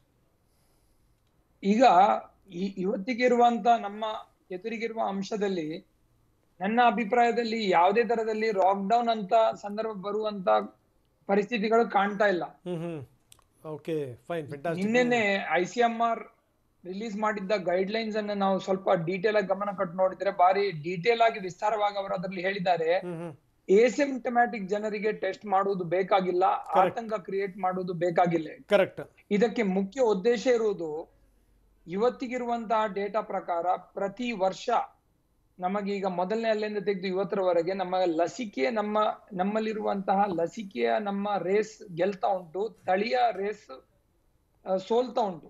ಈ ನಿಟ್ಟಲ್ಲಿ ಬರುವ ದಿನಗಳಲ್ಲಿ ಇದು ಎಂಡೆಮಿಕ್ ಫ್ಲೂ ಹಂಗೇನೆ ಇರುತ್ತೆ ಹೇಳಿರುವಂತಹ ಚರ್ಚೆಗಳು ನಡೀತಾ ಉಂಟು. ಆ ನಿಟ್ಟಲ್ಲಿ ಆತಂಕ ಪಟ್ಟು ಎಮರ್ಜೆನ್ಸಿಯಲ್ಲಿ ಹೋಗಿ ಬೆಡ್ ಬ್ಲಾಕ್ ಮಾಡುವಂತ ಸಂದರ್ಭಗಳು ಮಾಡಬಾರ್ದು ಹೇಳುವುದಕ್ಕೆ, ಜನರ ಆತಂಕ ಕಡಿಮೆ ಮಾಡುವುದಕ್ಕೆ ICMR ಹೊಸ ಗೈಡ್ ಲೈನ್ಸ್ ಅಂತ ತಂದಿದ್ದಾರೆ. ದಟ್ ಎಸಿಂಪ್ಟಮ್ಯಾಟಿಕ್ ಜನರು ಟೆಸ್ಟಿಂಗ್ ಮಾಡಬೇಕಾಗಿಲ್ಲ, ಬರೇ ಮಾತ್ರ ಕೋಮಾರ್ಬಿಡ್ ಮತ್ತೆ ಸಿಂಪ್ಟಮ್ಯಾಟಿಕ್ ಇದ್ದವರು ಟೆಸ್ಟಿಂಗ್ ಮಾಡಿ ಐಸೋಲೇಷನ್ ಮಾಡಿ, ಅದಾದ ನಂತರ ಏನಾದ್ರೆ ಬ್ರೆತ್ಲೆಸ್ನೆಸ್ ಅಂತ ಒಂದು ಸಂದರ್ಭ ಬಂದ್ರೆ ಮಾತ್ರ ಆಸ್ಪತ್ರೆಗಳಿಗೆ ಹೋಗಿ. ಇವತ್ತಿರುವ ನಮ್ಮಿರುವ ಡೇಟಾ ಪ್ರಕಾರ ಈ ಒಂದು ಒಮೈಕ್ರಾನ್ ಲಂಗ್ ಅನ್ನು ಕಡಿಮೆ ಡ್ಯಾಮೇಜ್ ಮಾಡ್ತಾ ಉಂಟು, ಧ್ವನಿ ಪೆಟ್ಟಿಗೆ ಉಸಿರಾಡುವ ನಳ್ಳಿಗಳನ್ನು ಜಾಸ್ತಿ ಎಫೆಕ್ಟ್ ಮಾಡ್ತಾ ಉಂಟು, ಸೋರ್ ಥ್ರೋಟ್ಗಳು ಜಾಸ್ತಿ ಉಂಟು. ಆ ಕಾರಣದಿಂದಾಗಿ ಆತಂಕ ಪಡುವಂತ ವಿಷಯ ಇಲ್ಲ. ಇನ್ನೊಂದು ವಿಷಯ ನೀವು ಹೇಳಿದ್ದೀರಿ ಇದರಲ್ಲಿ ಲಸಿಕೆಯ ಡೋಸ್ ಬಗ್ಗೆ. ಈಗಾಗ್ಲೇ ಆಗುವಂತ ಸಂಶೋಧನೆಗಳಲ್ಲಿ ಬರುವ ನೆಕ್ಸ್ಟ್ ಜನರೇಷನ್ ವ್ಯಾಕ್ಸಿನ್ಗಳು ನೆಕ್ಸ್ಟ್ ಬೂಸ್ಟರ್ ಡೋಸ್ ಬೇಡದಾಗೆ ಹೇಳಿ ಮಾಡುವಕ್ಕೆ ಪ್ರಯತ್ನಗಳನ್ನು ಮಾಡ್ತಾ ಇದ್ದಾರೆ. ಇದು ನಾವು US FDA ಕೆಲವು ಎಕ್ಸ್ಪರ್ಟ್ಸ್ ಗಳೊಟ್ಟಿಗೆ ಮಾತನಾಡುವಾಗ ಮತ್ತೆ UK ಕೆಲವು ಎಕ್ಸ್ಪರ್ಟ್ಸ್ ಗಳೊಟ್ಟಿಗೆ ಮಾತನಾಡುವಾಗ ನೆಕ್ಸ್ಟ್ ಸೆಕೆಂಡ್ ಜನರೇಷನ್ ವ್ಯಾಕ್ಸಿನ್ ಗಳು ತಯಾರಾಗ್ತಾ ಉಂಟು. ಯಾಕಂದ್ರೆ ಕೆಲವು ಜನ ನಮ್ಗೆ ಕೇಳ್ತಾ ಇರ್ತಾರೆ, ಸರ್ 2ನೇ ಡೋಸ್ 3ನೇ ಡೋಸ್ 4ನೇ ಡೋಸ್ ಎಷ್ಟು ಡೋಸ್ ನಡೀತದೆ? ಈ ನಿಟ್ಟಲ್ಲಿ ಇಂಥ ಸಂದರ್ಭದಲ್ಲಿ ನನಗೆ ಅನ್ಸುತ್ತೆ, ಮುಂದೊಂದಲ್ಲ ಒಂದ್ ದಿವಸ ನಮ್ಮ ಮುಂದಿನ ಜನರೇಷನ್ಗೆ ನಾವೇನಾದ್ರೂ ಅಂಗಿ ಬಿಚ್ಚಿ ನಿಂತ್ಕೊಂಡಾಗ ನೋಡಿ, ಈ ಕಲೆ ಇದೆಯಲ್ಲ ಇದು 1ನೇ ಡೋಸು, ಈ ಕಲೆ ಇದು 2ನೇ ಡೋಸು, ಇದು 15ನೇ ಡೋಸು, ಇದು 20ನೇ ಡೋಸು ಅಂತ ತೋರಿಸುವಂಥ ಸ್ಥಿತಿ ಬಂದ್ಬಿಡ್ತೇನೋ ಅಂತ. ಹಿಂದೆಲ್ಲ ನಾವು ಈ ಶಾಲೆಗಳಲ್ಲಿ ಲಸಿಕೆ ಹಾಕ್ತಿದ್ದೀರ ಡಾಕ್ಟ್ರೆ, ಅಂತ ಸ್ಥಿತಿ ಬಂದ್ಬಿಡ್ತೇನೋ ಅಂತ ಭಯ ಇದೆ ರಂಗನಾಥ್ ಸರ್. ಅದಕ್ಕೆ ಮೊದಲ ಚುಚ್ಚು ಸಿಗುವುದು ನಮ್ ಡಾಕ್ಟರ್ಗಳಿಗೆ, ಜನರ ಮೊದಲು. ಎಲ್ಲಾ ಕಡೆ ಫಸ್ಟ್ ಲೈನ್ ಅಲ್ಲಿ ನಾವೇ ಇದ್ದೀವಿ. 20 ಚುಚ್ಚಾದ್ರೂ ಕೂಡ ನಾವೇ ಬರ್ತೇವೆ. ಅದಕ್ಕೋಸ್ಕರ ಸಂಶೋಧನೆಗಳು ಕೂಡ ನಮ್ ಡಾಕ್ಟರ್ಗಳೇ ಮಾಡ್ತಾ ಇದ್ದಾರೆ. ಇದರಲ್ಲಿ ಮುಖ್ಯವಾಗಿ ಈ ಬೂಸ್ಟರ್ ಮಲ್ಟಿಪಲ್ ಡೋಸ್ ಗಳನ್ನ ಅವಾಯ್ಡ್ ಮಾಡಕ್ಕೆ ಸ್ಪೈಕ್ ಪ್ರೋಟೀನ್ ಸ್ಪೆಸಿಫಿಕ್ ಪ್ರೋಟೀನ್ಸ್ ಗಳನ್ನು ಹೇಗೆ ಐಸೋಲೇಟ್ ಮಾಡಿ ಅದನ್ನು ಲಾಂಗ್ ಟರ್ಮ್ ಇಮ್ಯೂನ್ ಸಿಸ್ಟಮ್ ಅನ್ನು ಆಕ್ಟಿವೇಟ್ ಮಾಡುವಂತ ಪ್ರಯತ್ನಗಳು ಇವತ್ತಿಗೆ ನಡೀತಾ ಉಂಟು. ಬರುವ ವರ್ಷದಲ್ಲಿ ಅದು ಕೂಡ ಸಿಗತ್ತೆ ನಮಗೆ. ಅಷ್ಟರವರೆಗೆ ಈಗ ಇಸ್ರೇಲ್ ದೇಶ 4ನೇ ಡೋಸ್ ಶುರು ಮಾಡಿದೆ, ಹಲವಾರು ದೇಶಗಳು ಕೂಡ ಗಮನಗಳಿದೆ. ಸೊ ನಾವು ಕೂಡ ಇವತ್ತಿಗೆ ಚರ್ಚೆ ಮಾಡೋ ವಿಷಯ ಏನ್ ಹೇಳಿದ್ರೆ, ವೈದ್ಯರಲ್ಲಿ 18 ರಿಂದ 60 ವರ್ಷದ ಜನರಿಗೆ ಲಸಿಕೆಗಳು ಬೇಕಾಗಬಹುದು. ನಮ್ಮ ಇಡೀ ಜಗತ್ತಲ್ಲಿ 29 ಇಂಟರ್ನ್ಯಾಷನಲ್ ಕಂಪನಿಗಳಿಗೆ ಎಮರ್ಜೆನ್ಸಿ ಆಥರೈಸೇಷನ್ ಸಿಕ್ಕಿದೆ. ಸೊ ಈ ನಿಟ್ಟಲ್ಲಿ ಬರುವ ದಿನಗಳಲ್ಲಿ ನಾವು ಕೂಡ ಎಲ್ಲಾ ಈ ಕಂಪನಿಗಳಿಗೆ ಓಪನ್ ಮಾಡಿ ಬಿಟ್ಬಿಟ್ರೆ, ಮಿಕ್ಸ್ ಅಂಡ್ ಮ್ಯಾಚ್ ಅನ್ನು ಅಲೌ ಮಾಡಿದ್ರೆ ಎಲ್ಲಾ ಯುವಕರಿಗೂ ಕೂಡ ಯಾರ್ಯಾರಿಗೆ ಆಪ್ಷನಲ್ ಪ್ರಿಕಾಷನರಿ ಡೋಸ್ ತಗೊಳ್ಬಹುದು ಅಂತವ್ರ ಜಾಗೃತಿ ಯಾರಿಗೆ ಬೇಕು ಅಂತವರಿಗೆ ನಾವು ಮಾಡ್ಕೊಳ್ಳುವಂತ ಅವಕಾಶ ಮಾಡ್ಬೇಕು. ಎಸ್ ಎಸ್ ಡಾಕ್ಟರ್, ನೀವು ಹಾಗೆ ಸಂಪರ್ಕದಲ್ಲಿ ಇದೆಲ್ಲದರ ಜೊತೆ ಒಂದು ವೆರಿ ಇಂಪಾರ್ಟೆಂಟ್ ಜನಸಾಮಾನ್ಯರು ಮಾತಾಡ್ತಾರೆ, ಏನ್ರಿ ಪದೇ ಪದೇ ಹಿಂಗೆ ಬರುತ್ತೆ ಅಂತಂದ್ರೆ ಇದೇನಿರ್ಬೋದು, ಅಥವಾ ಏನಾದರೂ ಈ ಅತಿ ಹೆಚ್ಚಿನ ಹೈಪನ್ನು ಕೊಡಲಾಗ್ತಾ ಇದೆಯಾ, ಸುಮ್ಮನೆ ಭಯವನ್ನು ಹುಟ್ಟಿಸಲಾಗ್ತಾ ಇದೆಯಾ, ಎಲ್ಲೋ ಕಡೆಗೆ ಈ ಫಾರ್ಮಾಸ್ಯೂಟಿಕಲ್ ಕಂಪನಿಗಳ ಈ ತಂತ್ರಗಾರಿಕೆ ಇದಿರಬಹುದಾ ಅನ್ನುವಂಥ ಪ್ರಶ್ನೆಗಳು ಕೂಡ ಇವೆ. ಬನ್ನಿ ಡಾಕ್ಟರ್ ಬಸವರಾಜ್ ಕೊನೆಯದಾಗಿ ಏನು ಹೇಳಿದ್ರೆ. ಡಾಕ್ಟರ್ ಬಸವರಾಜ್, ಕೊನೆಯದಾಗಿ ಏನು ಹೇಳ್ತೀರಿ ಸರ್, ಏನು ಹೇಳಕ್ ಬಯಸ್ತೀರಿ ಸರ್? ಸರ್, ಈಗ ನೀವು ಈ ಬ್ರೇಕ್ ಹೋಗ್ಲಿಕ್ಕೆ ಮುಂಚೆ ಒಂದು ಪಬ್ಲಿಕ್ ಕಡೆಯಿಂದ ಒಂದು ಡೌಟ್ ಇದೆ ಅನ್ನೋ ಪ್ರಶ್ನೆನ ಹೇಳಿದ್ರಿ. ಹೌದು, 30 ಕೋಟಿಗಳಿಗಿಂತ ಜಾಸ್ತಿ ಜನ ಈ ಕಾಯಿಲೆಗೆ ತುತ್ತಾಗಿ 55 ಲಕ್ಷ ಜನಕ್ಕೂ ಹೆಚ್ಚು ಸಾವು ನೋವುಗಳಾಗಿರುವಾಗ ಇಂಥ ಡೌಟ್ಗಳನ್ನ ಎಕ್ಸ್ಪ್ರೆಸ್ ಮಾಡೋ ಜನಕ್ಕೆ ಏನ್ ಹೇಳ್ಬೇಕು ಅಂತ ನನಗೆ ಗೊತ್ತಿಲ್ಲ. ಇದ್ರದ್ದು ಇಂಟರ್ಪ್ರಿಟೇಷನ್ ಆ ವಿಚಾರವನ್ನ ಕೇಳಿಸ್ಕೊಳ್ಳುವ ಜನರಿಗೆ ವಿವೇಚನೆಗೆ ಬಿಟ್ಬಿಡುವ. ಇಡೀ ಪ್ರಪಂಚನ ಮುಚ್ಚುವಂತ ಒಂದು ಮೀಡಿಯಾದಲ್ಲಿ ಹೈಪ್ ಮಾಡಿದ್ರು, ಇದೆಲ್ಲ ಮಾಡಬಾರ್ದು. ಈ ತರ ಡೌಟ್ ಇರುವಂತ ವ್ಯಕ್ತಿಗಳನ್ನ ಅರ್ಧ ದಿನ ನಮ್ಮ ಹಾಸ್ಪಿಟಲ್ಗಳಿಗೆ ಕಳಿಸಿ, ನೀವು ಅವರು ಕೆಲಸ ಮಾಡೋದಿಲ್ಲ. ಯಾಕೆ ಬಸವರಾಜ್, ಜನಸಾಮಾನ್ಯರು ಯಾಕೆ ಈ ಪ್ರಶ್ನೆ ಕೇಳ್ತಾರೆ ಅಂತಂದ್ರೆ, ಕೇಳಿದ್ರಲ್ಲೂ ಕೂಡ ಅತ್ಯಂತ ಸಹಜವಾಗಿದೆ. ಈಗ ನೋಡಿ ಅಲ್ಲ ಒಂದೇ ನಿಮಿಷ ತಾವು ತಜ್ಞರಿದ್ದೀರಿ, ನಾನು ಅದಕ್ಕೋಸ್ಕರ ಹೇಳ್ತಾ ಇದ್ದೀನಿ. ಯಾಕಂದ್ರೆ ಇದರ ಮಾನದಂಡಗಳು ಹೆಂಗೆ ಬದಲಾಗ್ತವೆ, ಯಾಕಂದ್ರೆ ಎಷ್ಟೆಷ್ಟು ಕಾಂಪಿಟೇಷನ್ ನಡೀತಾ ಇದೆ, ಏನು ಎತ್ತ ಈ ಮಧ್ಯೆ ಬಂದಂಥ ಕೆಲವೊಂದು ಸ್ಟೇಟ್ಮೆಂಟ್ಗಳು, ಜೊತೆಗೆ ಏನಾದರೂ ಮಧ್ಯೆ ಬಂದಂಥ ಕೆಲವೊಂದು ರಿಪೋರ್ಟ್ಗಳು ಎಲ್ಲ ಒಂದು ಕಡೆಗೆ ಅತ್ಯಂತ ಸಹಜವಾಗಿ ನೋಡಿ, ಎಲ್ಲರೂ ಕೂಡ ತಮ್ಮಂಥ ತಜ್ಞರಿರಲ್ಲ ಸರ್, ಅನುಮಾನಗಳು ಅತ್ಯಂತ ಸಹಜವಾಗಿ ಬರುತ್ತೆ. ಅವರಿಗೆ ಕ್ಲಾರಿಟಿ ಕೊಡೋಣ. ಇಲ್ಲ ಸರ್, ಇಲ್ಲ 100% ನಾನು ಈಗಾಗಲೇ ಸುಮಾರು 50ಕ್ಕೂ ಹೆಚ್ಚು ಇತರ ಸಂಕಿರಣಗಳು ಜನರ ಮಧ್ಯೆ ಹೋಗಿ ನಾನು ಮಾತಾಡಿದ್ದೀನಿ 50 ಬಾರಿ 2 ವರ್ಷದಲ್ಲಿ. ನನ್ನ ಸೆಂಟಿಮೆಂಟ್ಸ್ ನಾನು ಹೇಳಲಿಕ್ಕೆ ನಾನು ಪ್ರಯತ್ನ ಪಡ್ತಿದ್ದೀನಿ, ಕೋಪ ಏನಿಲ್ಲ ಇದರಲ್ಲಿ. ನಾನು ಜನರಿಗೆ ರಿಕ್ವೆಸ್ಟ್ ಮಾಡೋದು ಇಷ್ಟೇ, ಹೊಸದಾಗಿ ಉದ್ಭವಿಸುತ್ತಿರುವ ಈ ಕಾಯಿಲೆಯಲ್ಲಿ ಎವಿಡೆನ್ಸ್ ಇಲ್ಲ. ಆದ್ರಿಂದ ಇವತ್ತು ಒಂದು ವಿಚಾರನ ಹೇಳಿ, ನಾಳೆ ನಾನು ಇನ್ನೊಂದ್ ತರ ಹೇಳಿದ್ರೆ ಅದನ್ನ ಆಂಬಿಗ್ವಿಟಿ ಅಂತ ದಯವಿಟ್ಟು ತೀರ್ಮಾನ ಮಾಡಬೇಡಿ ಯಾರುನು. ಇವತ್ತಿರೋ ಎವಿಡೆನ್ಸ್ಗೆ ಈ ತರ ಮಾತಾಡ್ತೀನಿ, ನಾಳೆ ಬರುವ ಎವಿಡೆನ್ಸ್ಗೆ ನಾಳೆ ಆ ತರ ಮಾತಾಡ್ತೀನಿ. ನಾನು ಹಂಗಾಗಿ ಹೊರತು ಈಗ ನಾನು ಪ್ರಾರಂಭದಲ್ಲೇ ಒಂದು ಹೇಳಿದೆ, ಕ್ಯಾಲಿಫೋರ್ನಿಯಾದಲ್ಲಿ ಪಾಸಿಟಿವ್ ಆಗಿರುವ ನರ್ಸಸ್ ಕೂಡ ಬಂದು ಕೆಲಸ ಮಾಡಿ ಅಂತ ಇವತ್ತು ಇನ್ಸ್ಟ್ರಕ್ಷನ್ ಬಂದಿದೆ. ಕೆಲಸ ಮಾಡಕ್ಕೆ ಜನ ಇಲ್ಲ. ಎಂತ ವಿಷಮ ಪರಿಸ್ಥಿತಿ ಅಂತ ಅರ್ಥ ಮಾಡ್ಕೊಳ್ಳಿ ನೀವು. ಈಗ ನಾನು ಒಬ್ಬ ಡಾಕ್ಟರ್ ಆಗಿ, ಒಬ್ಬ ಪೇಷಂಟ್ ಆಗಿ, ನಿಜ ತಾವು ಹೇಳಿದಂಗೆ ನೋಡಿ ರೂಪಾಂತರ ಆಗ್ತಾ ಇವೆ. ಇಂಥ ಸಂದರ್ಭದಲ್ಲಿ ಬೇರೆ ಬೇರೆ ಗುಣಲಕ್ಷಣಗಳು ಕಾಣ್ತಾ ಇವೆ. ಹೀಗಾಗಿ ಅದಕ್ಕೆ ಸಂಬಂಧಪಟ್ಟಂಗೆ ಮಾತ್ರ ಬೇರೆ ಬೇರೆ ರೀತಿಯ ಸಂಶೋಧನೆಗಳಾಗ್ತವೆ ಅನ್ನುವಂಥದ್ದು. ಆದರೆ ಒಂದೇನಪ್ಪ ಅಂದರೆ, ಹಿಂದಿನ ಹಲವಾರು ಘಟನೆಗಳನ್ನು ನೋಡಿದಂಥ ಸಂದರ್ಭದಲ್ಲಿ ಜನಸಾಮಾನ್ಯರಿಗೆ ಈ ಪ್ರಶ್ನೆ ಬರುತ್ತೆ. ಈ ಪ್ರಶ್ನೆ ತಾವು ಸರಿಯಾದಂಥ ಉತ್ತರವನ್ನು ಕೊಟ್ಟಿದ್ದೀರಿ doctor Basavaraj. Thank you very much. Doctor Ravi ಅವರೇ, ಕೊನೆಯದಾಗಿ ಏನು ಹೇಳಕ್ಕೆ ಬಯಸ್ತೀರಿ sir? What is your last word? ನೋಡಿ, ನಾವು ಎಷ್ಟೇ ಎಜುಕೇಶನ್ ಕೊಟ್ರು ಜನಗಳು ತಿಳ್ಕೊಳ್ಬೇಕು. ಜನಗಳು ತಮ್ಮ ಒಂದು ಎಚ್ಚರಿಕೆಯಿಂದ ತಾವು ಮಾಸ್ಕ್ ಹಾಕೊಳ್ಳೋದಾಗ್ಲಿ ಅಥವಾ ಕೈ ಸ್ಯಾನಿಟೈಸೇಷನ್ ಮಾಡ್ಕೊಳ್ಳೋದಾಗ್ಲಿ ಈ ತರ ಒಂದು ತಗೊಂಡ್ರೆ ನಾವು ಏನಾದ್ರೂ ಮಾಡ್ಬೋದು. ಇಲ್ಲ ಅಂದ್ರೆ vaccine is the only solution ಅಂತ ನಾನು ಹೇಳ್ತೀನಿ. ಯಾಕೆ ಅಂದ್ರೆ ನೀವು ನೋಡ್ತಾ ಇದ್ದೀರಿ ಹೊರಗಡೆ ಎಷ್ಟು ಬೆಳವಣಿಗೆ ನಡೀತಾ ಇದೆ. ಯಾರು ಹೇಳಿದ ಮಾತು ಕೇಳೋದಿಲ್ಲ. ನಾನು ಒಂದ್ ಜಾತ್ರೆ ಮಾಡ್ತೀನಿ, ಜಾತ್ರೆಗಳಲ್ಲಿ ನೋಡ್ತೀರಾ ಅಥವಾ ರಾಜಕೀಯ ಪರಿಸ್ಥಿತಿ ನೋಡ್ತೀರಾ, ಎಷ್ಟು ಜನ ಸೇರ್ಕೊಂಡಿದ್ದಾರೆ. ಇಂಥವ್ರಿಗೆಲ್ಲ ಈ ತರ ನಾವು ಮಾತು ಕೇಳಲಿಲ್ಲ ಅಂತಂದ್ರೆ what is the best solution? Vaccination is the only solution. ನಿಜ. Thank you very much doctor Raviji. Thank you so much. Divya Chandradhar, ಕೊನೆಯದಾಗಿ ಏನ್ ಹೇಳಕ್ ಬಯಸ್ತೀರಿ ಮೇಡಮ್? ಕೊನೆಯದಾಗಿ ಏನು ಹೇಳಕ್ಕೆ ಇಷ್ಟಪಡ್ತೀನಿ ಅಂತ ಅಂದರೆ, ವೈದ್ಯರನ್ನ ನಂಬಿ ಹಾಗೂ ವಿಜ್ಞಾನ ಲೋಕನ ನಂಬಿ, ನಮ್ಮ ಸಂಶೋಧನೆ ನಮ್ಮ ರಿಸರ್ಚ್ ಮೇಲೆ ನಂಬಿಕೆ ಇಡಿ. ನಿಮ್ಮ ಜಾಗೃತಿಯಲ್ಲಿ ನೀವಿರಿ. ಟೆಸ್ಟಿಂಗು, ಟ್ರ್ಯಾಕಿಂಗು, ಟ್ರೇಸಿಂಗು, ಟ್ರೀಟ್ಮೆಂಟು ಈ ಪರ್ಟಿಕ್ಯುಲರ್ ಇದನ್ನ ಫ್ಲೋನ ಫಾಲೋ ಮಾಡಿ ವಿಜ್ಞಾನನ ನಂಬಿ, ನಮ್ಮ ಕೆಲಸನ ನಮ್ಮ ಜವಾಬ್ದಾರಿ ನಮಗೆ ಬಿಡಿ. ಈ ಪರ್ಟಿಕ್ಯುಲರ್ ರಿಸರ್ಚೇ ಹೇಳಿದೆ, ವ್ಯಾಕ್ಸಿನೇಷನ್ ತಗೊಂಡವರಲ್ಲಿ ಡೆತ್ಸ್ ಆಗಿಲ್ಲ, ಅಷ್ಟು ಹಾಸ್ಪಿಟಲೈಸೇಷನ್ ಫುಲ್ ಕಡಿಮೆ ಆಗಿದೆ ಅಂತ. ಡೇಟಾ ಸ್ಟ್ಯಾಟಿಸ್ಟಿಕ್ಸ್ ಡೇಟಾನ ನಂಬಿ, ವಿಜ್ಞಾನನ ನಂಬಿ ಹಾಗೂ ನಿಮ್ಮ ಜಾಗೃತಿಯಲ್ಲಿ ನೀವು ಇರಿ ಅಂತ ಹೇಳಕ್ ಇಷ್ಟಪಡ್ತೀನಿ. ಕರೆಕ್ಟ್. ಜಾಗೃತಿ ಒಂದೇ ನಮ್ಮನ್ನು ಕಾಪಾಡ್ಲಿಕ್ಕೆ ಸಾಧ್ಯ madam. Thank you very much doctor Ravi ಅವರೇ, ಡಾಕ್ಟರ್ ಬಸವರಾಜ್ ಅವರೇ, ಹಾಗೆ ದಿವ್ಯಚಂದ್ರ ಅವರಿಗೆ ಥ್ಯಾಂಕ್ ಯು ವೆರಿ ಮಚ್. ಇದು ಈಗಿನ ವಿಷಯ. ನಿರಂತರ ಸುದ್ದಿಗಾಗಿ ನೋಡ್ತಾ ಇರಿ ಟಿವಿ9.